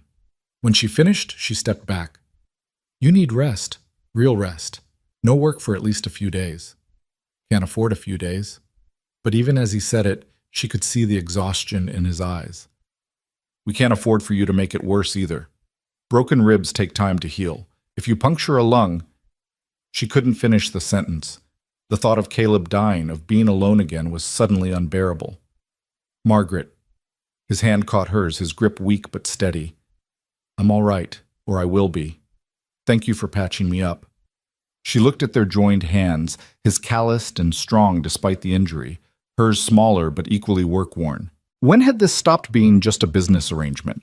When had she started to care whether this man lived or died beyond the purely practical concern of losing her only help? She pulled her hand away gently. "Get to bed. I'll bring you something to eat once you're settled." He didn't argue, which told her how much pain he was really in. She helped him to his room and made sure he was situated before returning to the kitchen. Only then did she allow herself to sink into a chair and let the shaking take over. She'd come so close to losing him today, so close to being alone again, and the realization of how much that would have devastated her was almost overwhelming. The storm raged through the night, and Margaret checked on Caleb every few hours. He slept fitfully, his breathing labored, his face drawn with pain even in sleep. She sat beside his bed in the darkness, listening to him breathe, and acknowledged the truth she'd been avoiding for weeks. She cared about him, not just as a business partner or a hired hand or even as the husband he was on paper. She cared about him as a person, his quiet strength, his steady presence, his unwavering commitment to keeping his word. He'd worked himself to exhaustion for her ranch, for their future. He'd risked his life in that storm to save 3 cattle that might mean the difference between survival and foreclosure. And she had no idea if he felt anything beyond obligation and gratitude in return. By morning, the storm had passed, leaving behind a world washed clean and gleaming with water. The damage was extensive. The fallen oak tree was still sprawled across the north fence. Branches and debris littered the yard. The chicken coop had lost part of its roof, but miraculously, the barn and house had survived intact, and all the animals were accounted for. Margaret assessed the damage alone, letting Caleb rest. The fence would take days to repair properly, and they didn't have days. They had 11 days until the bank payment was due, and they were still $63 short. She was standing in the muddy yard trying to figure out where to start when she heard a wagon approaching. She turned to see Pastor Matthews and his wife Ruth pulling up. followed by 3 more wagons carrying familiar faces from town. "Heard about the storm," Pastor Matthews called as he climbed down. "Figured you might need help with cleanup and repairs." Margaret stared at them, overwhelmed. Owen Davies, the blacksmith, was there, along with 2 of his apprentices. Mrs. Henderson had brought her sons. Even Martin Palmer from the general store had come, though he looked uncomfortable about it. "We can't pay," Margaret started. "Nobody's asking for payment," Owen interrupted gruffly. "You and your husband have been working yourselves to death trying to save this place. Least we can do is give you a hand when trouble hits." They spread out across the property, each person taking on a task without being asked. The men tackled the fallen tree and the ruined fence. Mrs. Henderson and Ruth worked on the chicken coop roof. The younger boys cleared debris from the yard. And Margaret, moved beyond words, coordinated the efforts and provided what tools and materials she could. Caleb appeared around mid-morning, moving stiffly and clearly in pain but determined to help. Margaret tried to send him back to bed, but he refused. "I can at least direct traffic and hand people tools," he said. "I won't do any heavy lifting, I promise." They worked through the day, and by evening the worst of the damage was repaired. The fence was standing again, reinforced even stronger than before. The chicken coop had a new roof. The yard was cleared of debris. What would have taken Margaret and Caleb a week or more had been accomplished in a single day. As the volunteers prepared to leave, Pastor Matthews pulled Margaret aside. "The town's been watching you 2, he said quietly, "watching you work and struggle and fight for this place. Some folks thought you were crazy for marrying a stranger. Some thought he was taking advantage of you." He paused. "But you've proven them wrong. You've shown everyone what real partnership looks like, what commitment means. And that's worth something, Margaret. That's worth a lot." After they left, Margaret and Caleb stood in the yard as the sun set behind the western hills, painting the sky in shades of orange and gold. They were both exhausted, filthy, and still had an impossible mountain to climb. But they weren't climbing it alone anymore. "That was unexpected," Caleb said. "It was." Margaret felt tears prick her eyes and blinked them back furiously. "I didn't think anyone cared whether we succeeded or failed. People care more than they let on. They just needed to see that we were serious, that we weren't giving up." He looked at her, his dark eyes reflecting the sunset. "Are we giving up?" "No, never." The word came out fierce, final. "We're going to save this ranch, Caleb, whatever it takes." He smiled, and despite the bruises and the bandage on his forehead and the careful way he held his injured side, it was a real smile, full of warmth and determination and something else she couldn't quite name. "Then let's count the money and see where we stand." Inside, they emptied the mason jar onto the kitchen table. The volunteers had left without fanfare, but several of them had forgotten coins on the porch or tucked into Margaret's hand with mumbled excuses. When they counted everything, including the payment Margaret had received from Mrs. Henderson that morning for the completed mending, they had $147. "63 to go," Caleb said. 11 days to earn it. That's about $6 a day. It was still an enormous amount, but somehow it felt achievable now in a way it hadn't before. They'd proven they could work miracles when they had to. They'd survived the storm. They'd saved the cattle. They'd earned the respect and help of their neighbors. They could do this. Over the next few days, Caleb healed slowly, while Margaret took on as much of the physical work as she could manage. He insisted on helping despite his injury, so she gave him tasks he could do while sitting or standing still, mending tack, sharpening tools, planning improvements for when they had time and money. But mostly, she tried to keep him rested so his ribs could heal properly. She also spent more time in town, taking on every job she could find. She cleaned houses, mended clothes, even helped at the general store when Palmer needed someone to mind the counter. Every penny went into the jar. Caleb, despite his injury, convinced Owen Davies to let him do lighter work at the blacksmith shop, manning the bellows, organizing supplies, handling the accounting that Owen had been neglecting. It wasn't as well paid as forge work, but it was something. They fell into a new routine, one that involved less physical labor from Caleb and more creative problem solving. He started taking on bookkeeping for other businesses in town, simple accounting that he could do in the evenings by lamplight. Margaret discovered she could earn money teaching the younger children basic reading and arithmetic on Saturday mornings. Every stream of income, no matter how small, mattered. 8 days before the bank payment was due, they counted the jar again and found they had $171. 43 to go. Margaret allowed herself a moment of hope. They might actually make it. But the next morning brought a setback. 2 of their remaining cattle came down sick with something that made them lethargic and feverish. Margaret recognized the symptoms immediately. Shipping fever, probably caught from one of the cattle they'd bought cheap last fall. It wasn't usually fatal if caught early, but it required medicine they couldn't afford and care they didn't have time to provide. She stood in the barn looking at the sick animals and felt despair threaten to swallow her whole. If these cattle died, that was $20 of potential income gone. If the illness spread to the rest of the herd, it could wipe out everything they'd worked for. "What do we need?" Caleb asked from behind her. He'd followed her to the barn despite her attempts to let him rest. "Medicine, nursing care, time we don't have, and money we can't spare." Margaret's voice cracked. "We're so close, Caleb, so close. And now this." He was quiet for a moment, thinking, what if we didn't sell these cattle? What if we kept them, nursed them back to health, and found another way to make up the difference? What other way? We've sold everything we can spare. We're working every job available. There's nothing left. "There's the timber," Caleb said slowly.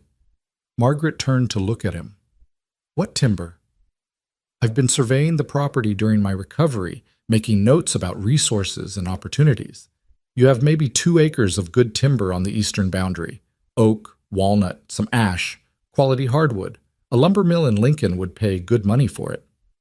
But that timber has been there for decades. Thomas always said it was too valuable to cut, that we should save it for emergencies." "What bigger emergency than losing everything?" Caleb met her eyes. "We cut carefully, selectively.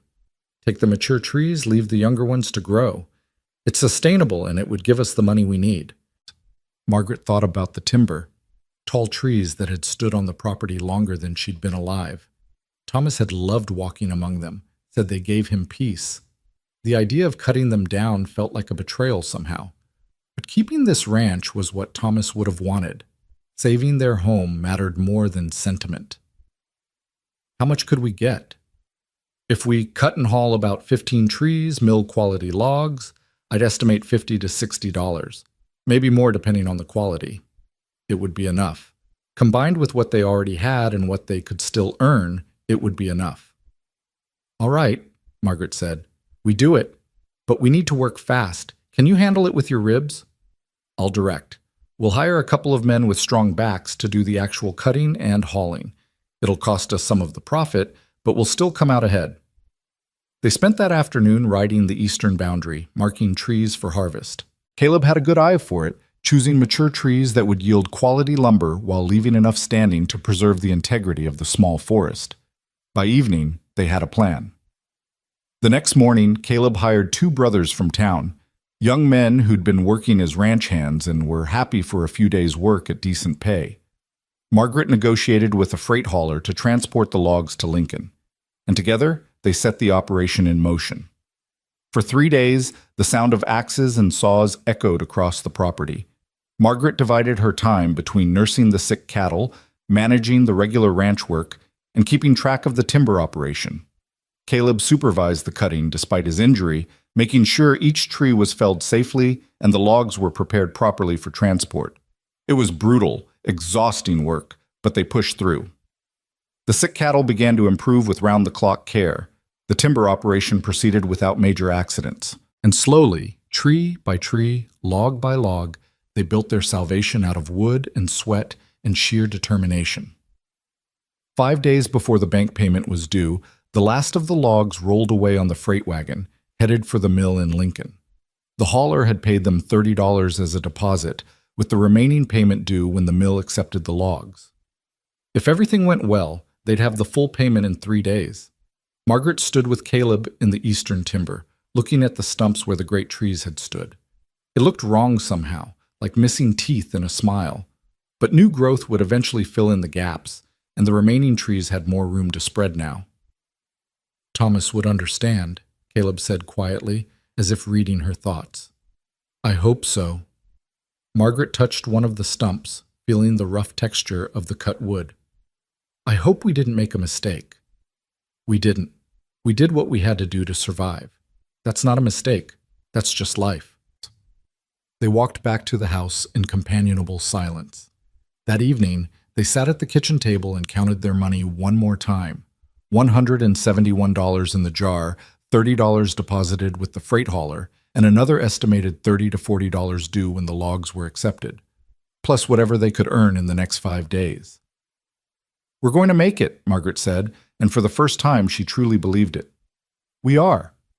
Caleb leaned back in his chair, wincing slightly as his ribs reminded him they weren't fully healed. "Margaret, I need to tell you something." The seriousness in his tone made her look up. "What is it?" "When I answered your advertisement, I was at the end of everything. I had maybe $5 to my name and nowhere to go. I'd been drifting for so long I'd forgotten what it felt like to belong anywhere. I accepted your offer because I had nothing to lose." He paused, choosing his words carefully. But somewhere along the way, this stopped being about survival. This place, this ranch, this life we're building. It became home. You became... He stopped, shook his head. "I don't have pretty words for it. But I want you to know that I'm not here out of obligation anymore. I'm here because I want to be, because this is where I belong." Margaret felt her heart hammer against her ribs. The kitchen was warm from the stove, but she suddenly felt overheated, her face flushing. She'd been so focused on survival, on saving the ranch, that she'd been ignoring the feelings growing inside her. The way her day felt incomplete until she saw Caleb's face, the way her chest tightened when he smiled, the way she'd been terrified during the storm, not of losing help, but of losing him. "I'm glad you're here," she said, her voice barely above a whisper. "I'm glad you answered the advertisement. I'm glad you stayed." They looked at each other across the table, the lamplight flickering between them, and something fundamental shifted. The business arrangement had become a partnership. The partnership had become something deeper. Neither of them said the word love. It was too soon, too complicated, too frightening, but it hung in the air between them, unspoken, but understood. The moment was interrupted by a knock at the door. Margaret rose to answer it, slightly annoyed at the interruption, but also grateful for the chance to compose herself. Sam Pritchard stood on her porch, hat in hand, his expression unreadable in the darkness. "Mr. Pritchard, this is unexpected." "Mrs. Ward, I apologize for the late hour, but I wanted to speak with you about a matter of some urgency." He glanced past her at Caleb, who'd risen from the table and now stood in the kitchen doorway. "Perhaps in private?" "Anything you have to say to me can be said in front of my husband," Margaret said firmly. Pritchard's jaw tightened slightly, but he nodded. "Very well. I've come to make one final offer for your property. I'm prepared to pay $250 cash immediate transaction. That would cover your bank debt with some left over to help you relocate." Margaret felt cold despite the warmth from the house. "How do you know about my bank debt?" "It's a small town, Mrs. Ward. People talk. The point is, I'm offering you a way out. Take the money, pay off the bank, and start fresh somewhere else without all this struggle." "The ranch isn't for sale," Margaret said flatly. "I've told you that before. Be reasonable. You're days away from foreclosure. Even if you make this payment, you'll just be putting off the inevitable. This place has been failing for 2 years. One lucky break doesn't change the fundamentals." He looked directly at Caleb.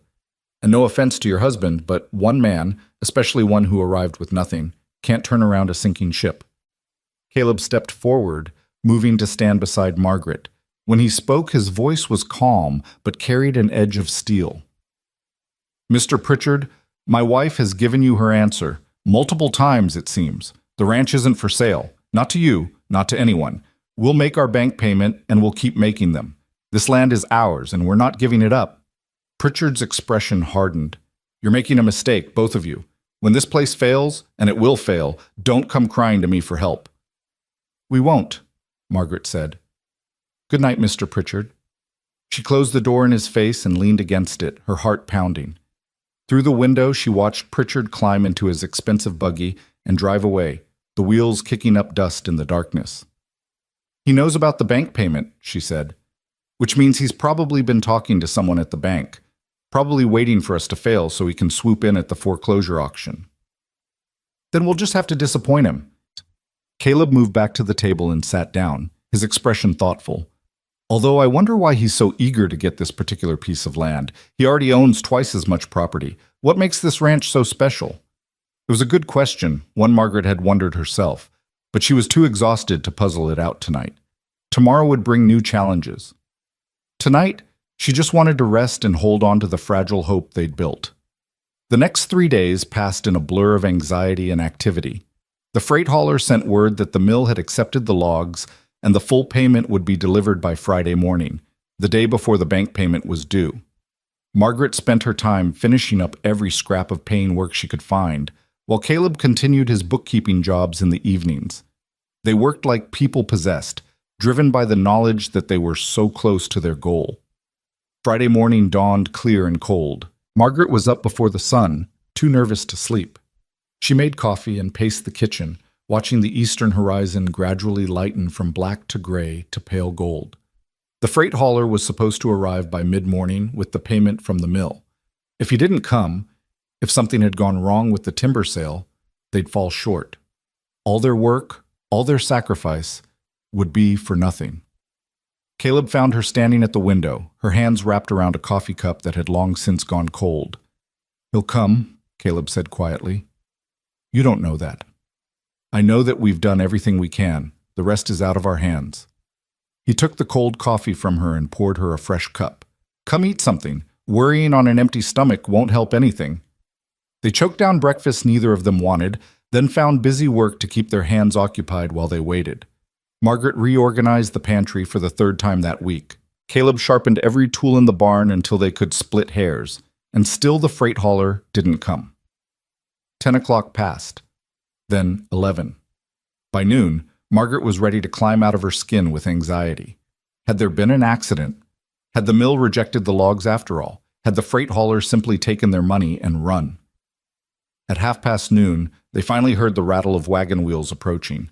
Margaret and Caleb practically ran to the yard, and there was the freight hauler grinning from his seat. "Sorry for the delay, folks. Had some trouble with a wheel bearing outside of town. But I've got your payment right here."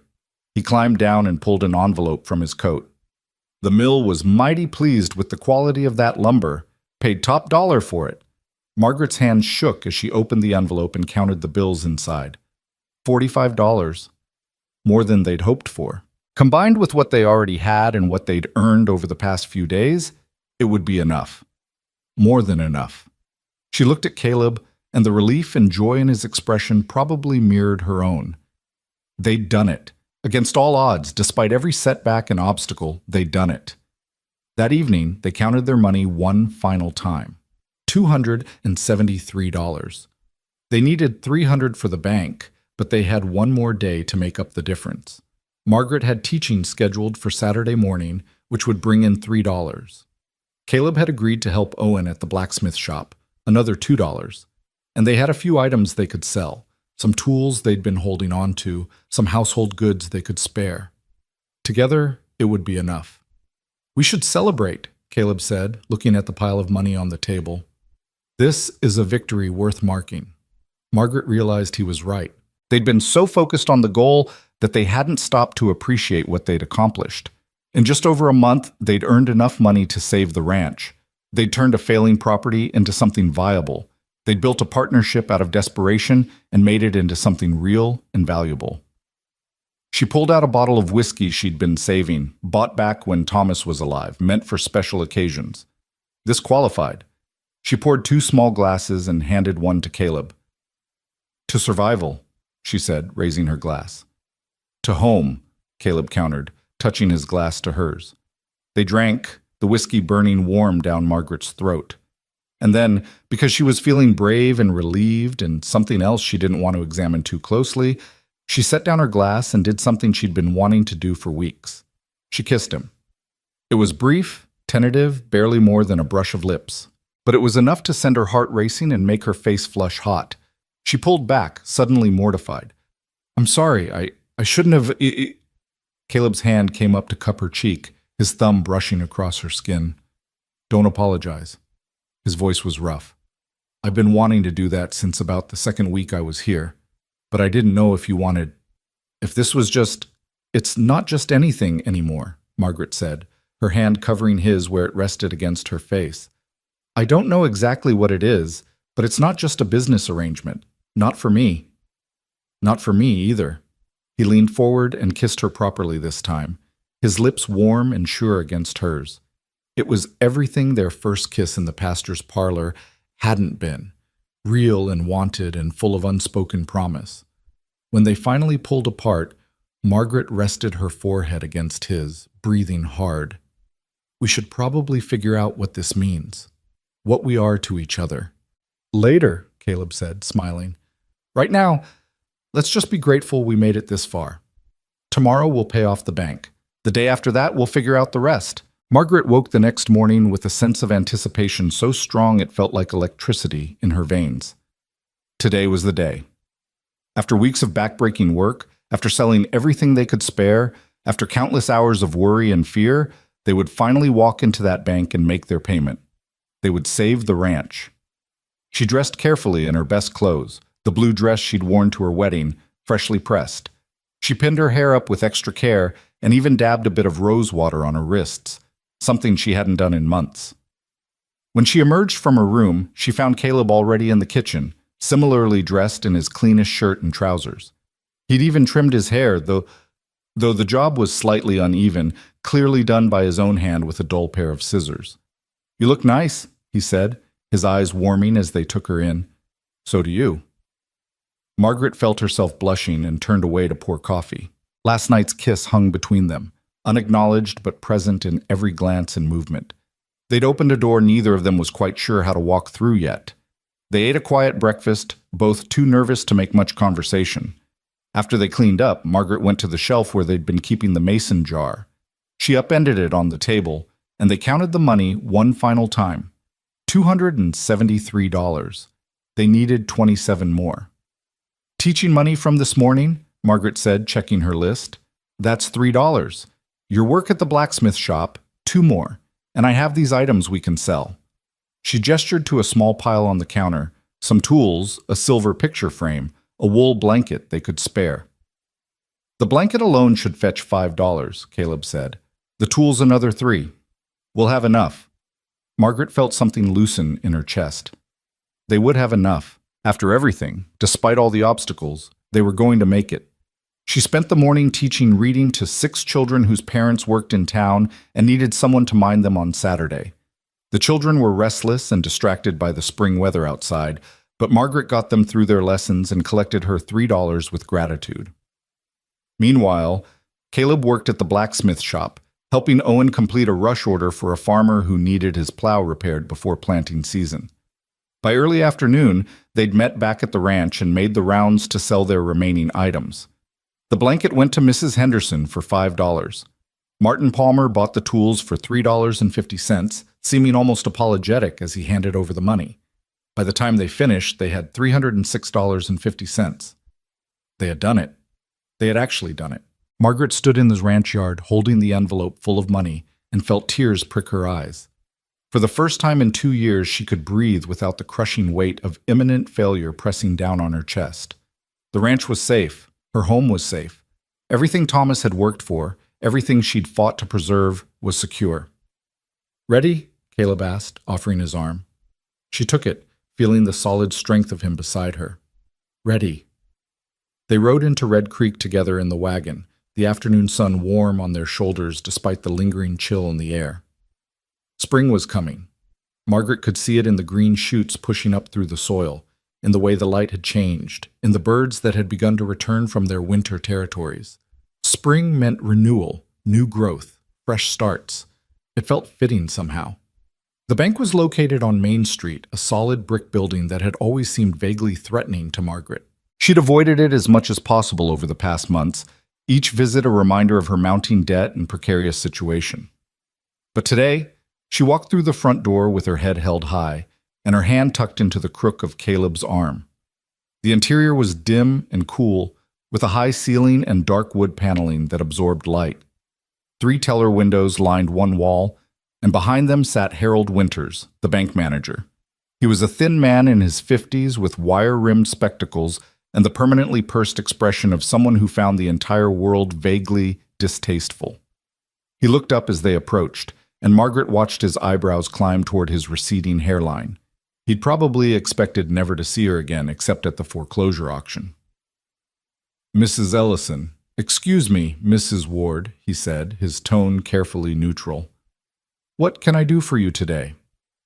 "We're here to make our loan payment," Margaret said, setting the envelope on the counter between them. $300, as required. For a moment, Winters just stared at the envelope. Then he opened it and began counting the money with methodical precision, his thin fingers moving swiftly through the bills and coins. Margaret watched his expression shift from skepticism to surprise to something that might have been disappointment. When he finished counting, he looked up at them over his spectacles. "This is the full amount, plus $6.50 over. The extra is to be applied to next year's payment," Margaret said firmly. Winters hesitated, and Margaret could see him searching for some reason to reject the payment, some technicality he could invoke. But the money was all there, delivered on time, and there was nothing he could do. "Very well," he said finally. He pulled out a ledger and made a notation, his pen scratching across the page with clear reluctance. Then he wrote out a receipt and stamped it with an official-looking seal. "Your account is current, Mrs. Ward. The next payment is due in 12 months. Margaret took the receipt with hands that trembled slightly. It was done. Officially, legally done. The ranch was safe for another year, and by then, they'd be in a much stronger position. She'd have time to rebuild the herd, to make improvements, to strengthen their financial foundation. "Thank you, Mr. Winters," she said, unable to keep a note of triumph out of her voice. They turned to leave, but Winters's voice stopped them. "Mrs. Ward, if I may offer some advice, you've managed to scrape together this payment, but the underlying issues with your property remain. The ranch has been struggling for 2 years. One good month doesn't change the fundamentals. If you ever decide to sell, there are interested buyers who would offer fair prices." Margaret turned back to him, her expression hardening. "Mr. Winters, the ranch stopped struggling the day my husband arrived. We're not selling. Not to Sam Pritchard, not to anyone. You can tell him that if he asks." She had the satisfaction of seeing Winters' face flush slightly before she swept out of the bank, Caleb beside her. Once outside, the afternoon sunlight felt almost blinding after the dim interior. Margaret stopped on the boardwalk, breathing hard, her heart racing with a mixture of relief and anger. "He's been talking to Pritchard," she said, "the bank manager. That's how Pritchard knew about the payment deadline. Winters probably expected us to fail so Pritchard could buy the property cheap at auction." "Probably," Caleb agreed, "but we didn't fail. And now they know we're not going anywhere." Margaret looked at the receipt in her hand, at the official stamp that declared their account current, and felt a fierce satisfaction. They'd beaten the odds. They'd proven everyone wrong, the neighbors who'd whispered about her desperate marriage, the businessmen who'd expected her to fold, the vultures who'd been circling waiting for her to fail. "We should celebrate," she said suddenly. "Really celebrate. Dinner at the hotel dining room." Caleb looked surprised.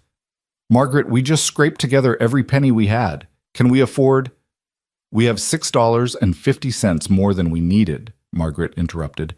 "And we've been living on salt pork and beans for weeks. I want a real meal, Caleb. I want to sit in that dining room where everyone can see us and eat a proper dinner like people who aren't about to lose everything, because we're not. We won." A slow smile spread across Caleb's face. "Then let's celebrate." The Red Creek Hotel wasn't fancy by any measure, but its dining room was the nicest place in town to eat. White tablecloths, actual china plates, food that didn't come from a tin. As they entered, Margaret felt every eye in the room turn toward them. She recognized most of the diners, townspeople, a few traveling salesmen, Mrs. Henderson sitting with Pastor Matthews and his wife. The hostess, a woman named Clara who'd known Margaret since childhood, showed them to a table with barely concealed surprise. "Mrs. Ward! Mr. Ward! I didn't expect to see you here today." "We're celebrating," Margaret said, settling into her chair with as much dignity as she could muster. "What would you recommend?" They ordered roast chicken with vegetables and fresh bread, plus coffee and a slice of apple pie to share. As they waited for their food, Margaret became aware of the whispers circulating through the room. She caught fragments of conversation from nearby tables, made the payment, surprised everyone, that husband of hers, working themselves half to death. Let them talk. She'd given them plenty to gossip about over the past month. At least now the story had a happy ending. Their food arrived, and for several minutes, Margaret focused on nothing but the pleasure of eating something that wasn't beans or cornmeal mush. The chicken was tender and perfectly seasoned. The vegetables were fresh, not canned or preserved. The bread was still warm from the oven. It was the best meal she'd had in months, maybe years. Across from her, Caleb ate with the same quiet appreciation, though she noticed he kept glancing at her with a small smile playing at the corners of his mouth. "What?" she asked finally. "You look happy," he said simply. "Really happy. I don't think I've seen you like this before." Margaret realized he was right. For the first time since Thomas died, maybe even before that, she felt genuinely happy. Not just relieved or satisfied, but happy in a way that went bone deep. She'd faced impossible odds and overcome them. She'd built something real and valuable with this man who'd been a stranger just weeks ago. She had a future that wasn't defined by fear and desperation. "I am happy," she said, reaching across the table to take his hand. "We did it, Caleb. We actually did it." His fingers closed around hers, warm and strong. "We did. And now we get to figure out what comes next." They were finishing their pie when Sam Pritchard entered the dining room. He spotted them immediately, and Margaret watched his expression shift from surprise to calculation to poorly concealed anger. He started toward their table, and Margaret braced herself for another unpleasant confrontation. But before Pritchard could reach them, Owen Davies stood up from his table and intercepted him. Margaret couldn't hear what Owen said, but his body language was unmistakable. He was blocking Pritchard's path and making it clear the man wasn't welcome to approach. After a moment of tense silence, Pritchard turned on his heel and left the dining room, his face dark with fury. Owen caught Margaret's eye and gave her a small nod before returning to his own meal. Margaret felt a surge of gratitude. The town was on their side. They'd proven themselves, and people were standing with them now. As they left the hotel, full and satisfied, Margaret noticed the sun was beginning to set. The sky was painted in shades of pink and orange, and the air had that peculiar quality of spring evenings, cool but promising warmth to come. "Let's not go home just yet," Margaret said impulsively. "Let's walk a bit." They strolled down Main Street past the closed shops and quiet houses, their steps unhurried. For once there was no pressing work waiting, no immediate crisis demanding attention. They could simply be together, enjoying the evening and each other's company. "I need to tell you something," Margaret said as they walked. "When Thomas died, I thought my life was over. Not literally, but in every way that mattered. I thought I'd failed him, failed our dream of building something lasting.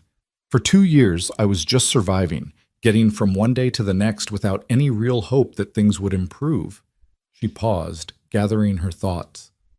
"And then you arrived, and at first I thought you were just another problem to manage, another responsibility to shoulder. But you weren't. You were—" She struggled to find the right words. "You were exactly what I needed, even though I didn't know what that was. You gave me hope again. You made me believe we could fight and win. You made me feel like I wasn't alone." Caleb was quiet for a moment before responding. "When I got on that train to come here, I was broken, Margaret. Maybe not in ways people could see, but broken nonetheless. 15 years of drifting had hollowed me out. I'd forgotten what it felt like to care about something, to work for more than just the next meal and a place to sleep." He stopped walking and turned to face her. "You gave me purpose. You gave me a reason to stay and fight instead of running when things got hard. You trusted me when you had no reason to. And that trust, it changed me." They stood on the empty street as twilight deepened around them, the first stars beginning to appear overhead. Margaret felt something shift inside her, something falling into place like a key turning in a lock. "I love you," she said, the words escaping before she could second-guess them. "I didn't plan to. I didn't think I could. But I do. I love you, Caleb Ward." His smile was slow and warm, lighting up his entire face. "I love you too, Margaret. Have for weeks now, if I'm honest. Just didn't know how to say it." He kissed her there on Main Street, where anyone looking out their window could see. It was bold in public and completely unlike the careful propriety they'd maintained since his arrival. But Margaret didn't care. Let the whole town see. Let them talk. She was happy. She was in love, and she wasn't going to hide either of those things. When they finally made it back to the ranch, full darkness had fallen. The house looked welcoming, with lamplight glowing in the windows. Margaret had left a lamp burning before they left. They put the wagon away and tended to Clover, moving through the familiar evening chores with a new awareness of each other. Inside, Margaret lit more lamps while Caleb stoked the fire. The house felt different somehow, more like a home than just a place she lived. When Caleb came up behind her and wrapped his arms around her waist, she leaned back against him, feeling the solid warmth of his chest against her spine. "Stay with me tonight," she said quietly. "Not in the spare room, with me."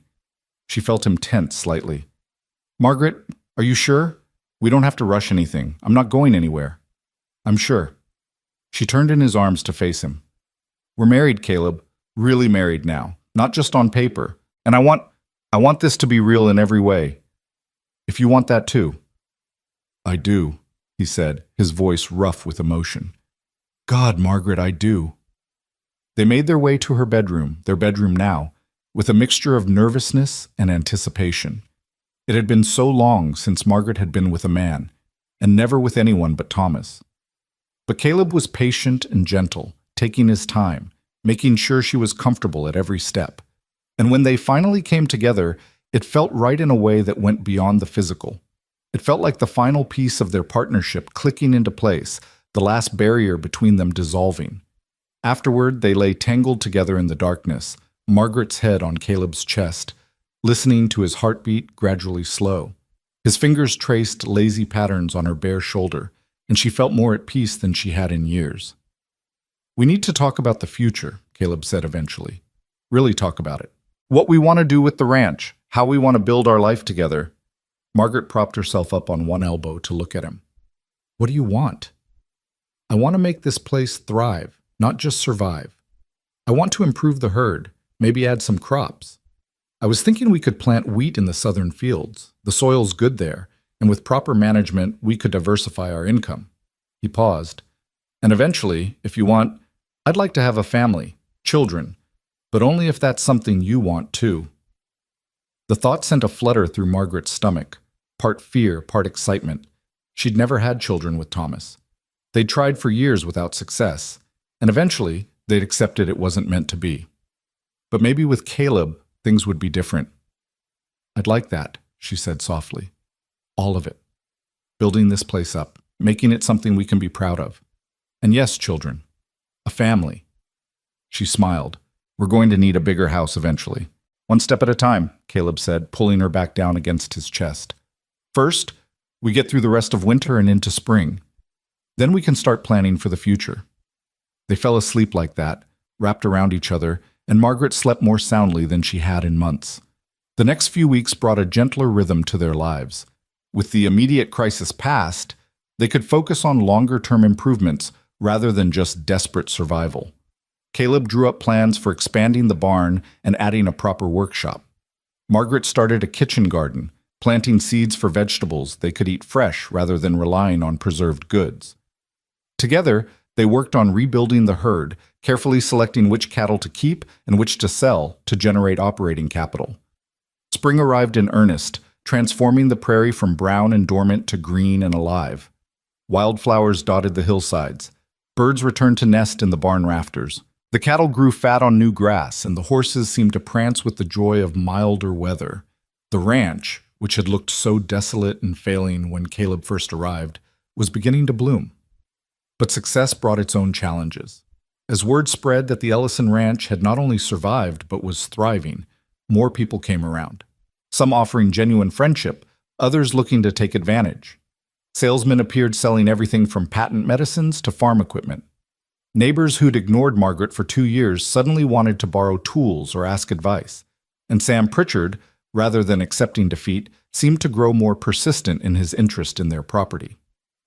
One warm afternoon in late April, Margaret was hanging laundry when she saw a fancy buggy approaching. She didn't recognize the vehicle, but something about it made her uneasy. She called for Caleb, who was working on the new fence line, and together they waited as the buggy pulled into their yard. A well-dressed man climbed down, removing his hat to reveal silver hair and a smile that didn't quite reach his eyes. Mrs. Ward? Mr. Ward. My name is Charles Blackwood. I'm a land agent from Lincoln. I wonder if I might have a few moments of your time. Margaret exchanged glances with Caleb. What's this about, Mr. Blackwood?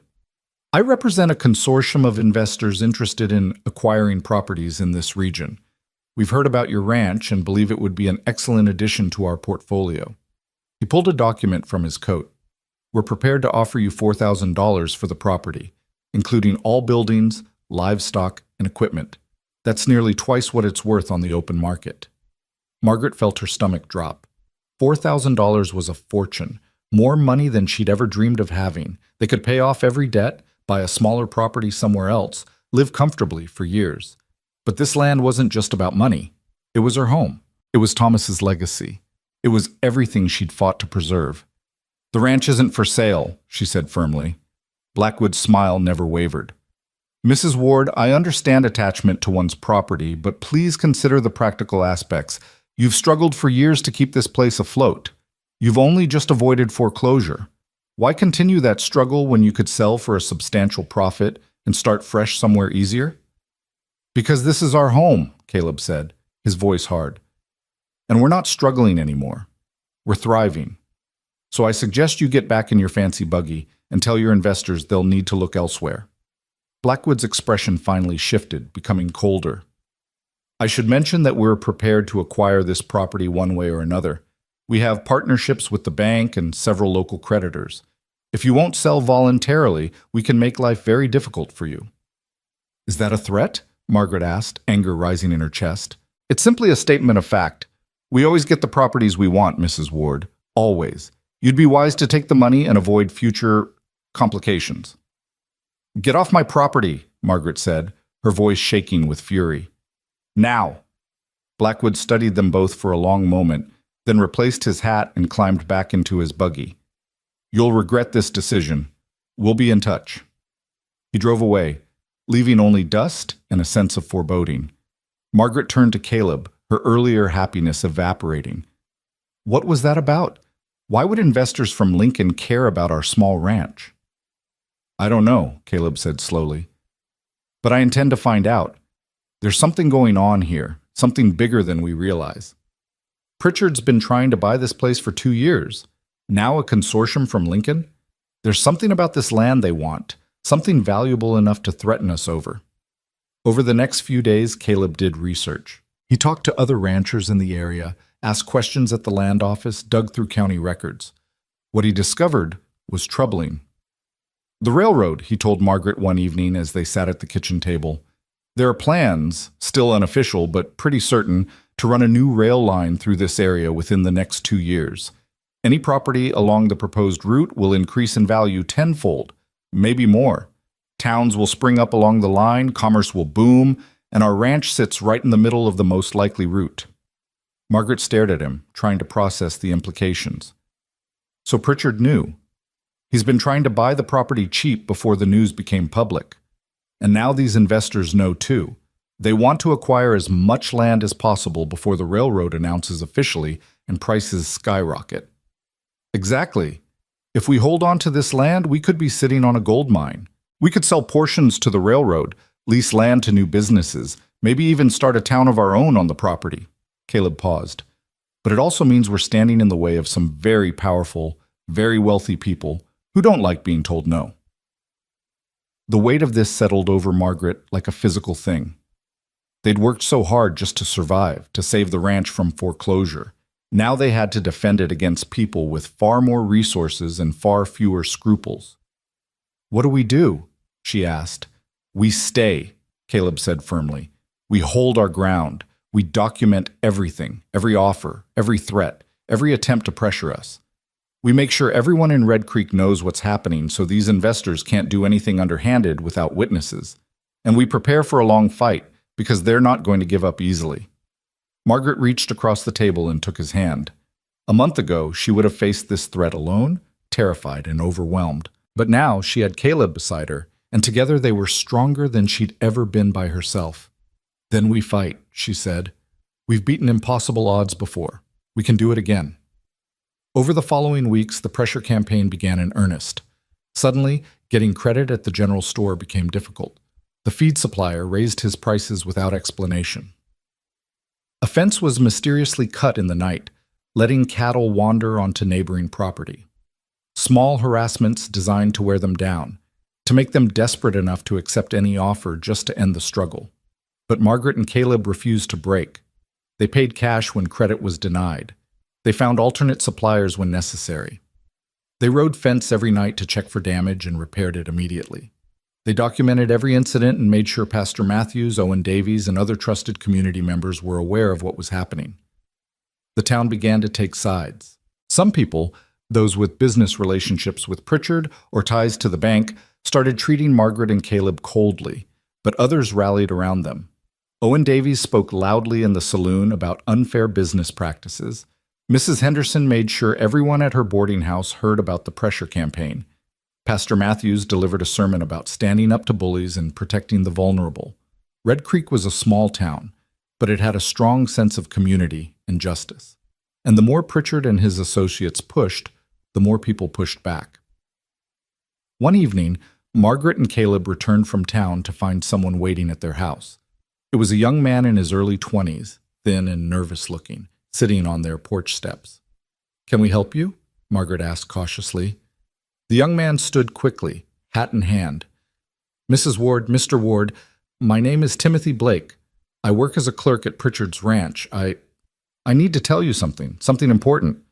They invited him inside, and over coffee, Timothy told them everything.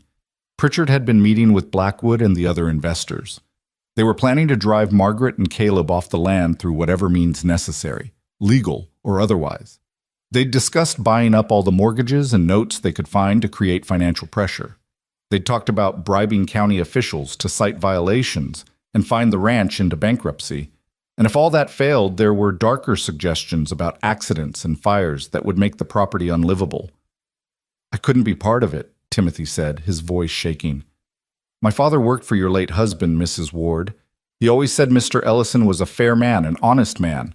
I won't help these people destroy what he built." He pulled out a sheaf of papers from his coat. "I made copies of everything, meeting notes, correspondence, financial records. It's all here, enough to prove what they're planning." Margaret took the papers with trembling hands. "Timothy, this could get you in serious trouble. If Pritchard finds out, I'm leaving Red Creek tonight. I have family in Denver who will take me in, but I wanted you to have this first. Use it to protect yourselves. Show it to the sheriff, to a lawyer, to the newspaper if you need to. Just don't let them win." After Timothy left, Margaret and Caleb sat up late into the night, reading through the documents. The evidence was damning, clear proof of conspiracy, intimidation, and planned illegal activities. With this, they could go to the authorities and shut down Pritchard's schemes before they went any further. "We take this to the sheriff first thing tomorrow," Caleb said, "and then to a lawyer. We'll need legal protection, injunctions if possible." Margaret nodded, but she felt a bone-deep weariness settling over her.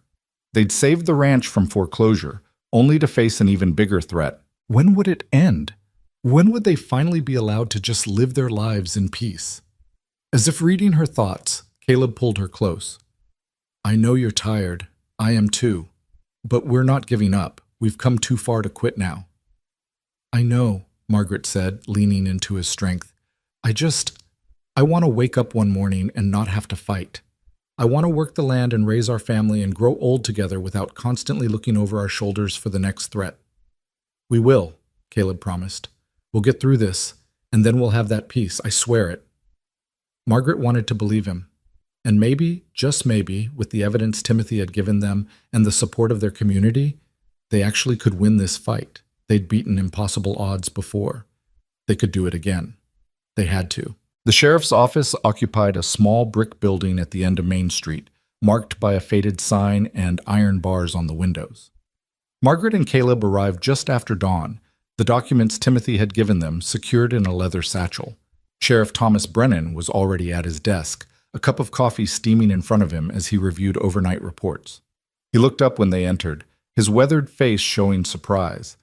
Brennan was in his late 50s, a former cavalry officer who'd taken the sheriff position after retiring from military service. He had a reputation for fairness, but Margaret also knew he played poker with Sam Pritchard every Thursday night. "Mrs. Ward, Mr. Ward." "Early visitors. What brings you in?" Margaret set the satchel on his desk. "We need to report a conspiracy, Sheriff, against our property and potentially against us personally." For the next hour, they laid it all out, the pressure campaign, the threats, the mysterious offers from Lincoln investors. Then they showed him Timothy's documents, watching his expression shift from skepticism to concern to anger as he read through the evidence. "This is serious," Brennan said finally, setting down the papers. "If these documents are authentic, and they appear to be, we're talking about criminal conspiracy, intimidation, potentially fraud. I'll need to investigate, bring in the county prosecutor." "How long will that take?" Caleb asked. "Weeks, maybe months. These things move slowly, especially when prominent citizens are involved." Brennan leaned back in his chair. "In the meantime, I can offer you protection, extra patrols past your property, documentation of any further incidents. But I need to warn you, fighting men like Pritchard and these Lincoln investors is dangerous. They have resources and connections I don't." "We're not backing down," Margaret said firmly. "That ranch is our home. We've fought too hard to keep it just to hand it over to greedy men who want to profit from our struggle." Brennan nodded slowly. "I respect that, and I'll do everything in my power to help. But watch yourselves. Desperate men do desperate things." They left the sheriff's office feeling both relieved and anxious. They'd taken the first step toward legal protection, but as Brennan had warned, the wheels of justice turned slowly. In the meantime, they'd remain vulnerable to whatever Pritchard and his associates might try. Their next stop was the office of Benjamin Hartwell, Red Creek's only lawyer. Hartwell was a young man, barely 30, who'd come west from Boston 3 years earlier seeking adventure and opportunity. He practiced law out of a small office above the general store, handling everything from property disputes to wills to the occasional criminal defense. He listened to their story with growing interest, his sharp eyes taking in every detail. When they finished and showed him the documents, he let out a low whistle. "This is explosive material. Pritchard has been operating in this county for 20 years, building relationships, establishing himself as a pillar of the community. These documents show him for what he really is, a ruthless profiteer willing to break laws to get what he wants." Hartwell tapped the papers thoughtfully. "With this evidence, I can file for restraining orders, demand investigations, make enough legal noise that they'll have to back off or risk serious criminal charges." "What will it cost?" Margaret asked, already dreading the answer. Legal fees could devastate their finances just as thoroughly as foreclosure. "Normally, I'd charge $50 just for consultation on a case like this, but—" Hartwell smiled. "I've been looking for a case that would make my reputation, establish me as more than just a small-town paper pusher. This is that case. I'll take it for 20% of any damages we recover, plus you cover filing fees and expenses. If we don't recover anything, you pay nothing beyond expenses." It was more generous than Margaret had hoped. She and Caleb agreed immediately, and Hartwell began drawing up the necessary legal documents. By the time they left his office, the sun was high overhead, and they both felt cautiously optimistic. They had the law on their side now. They weren't fighting alone anymore, but their optimism was short-lived. As they walked toward their wagon, Margaret noticed a crowd gathering near the general store. She could hear raised voices, anger in the tone. When they got closer, she saw Martin Palmer standing on the boardwalk, reading from a newspaper. "Says here that the territorial legislature is considering new property laws.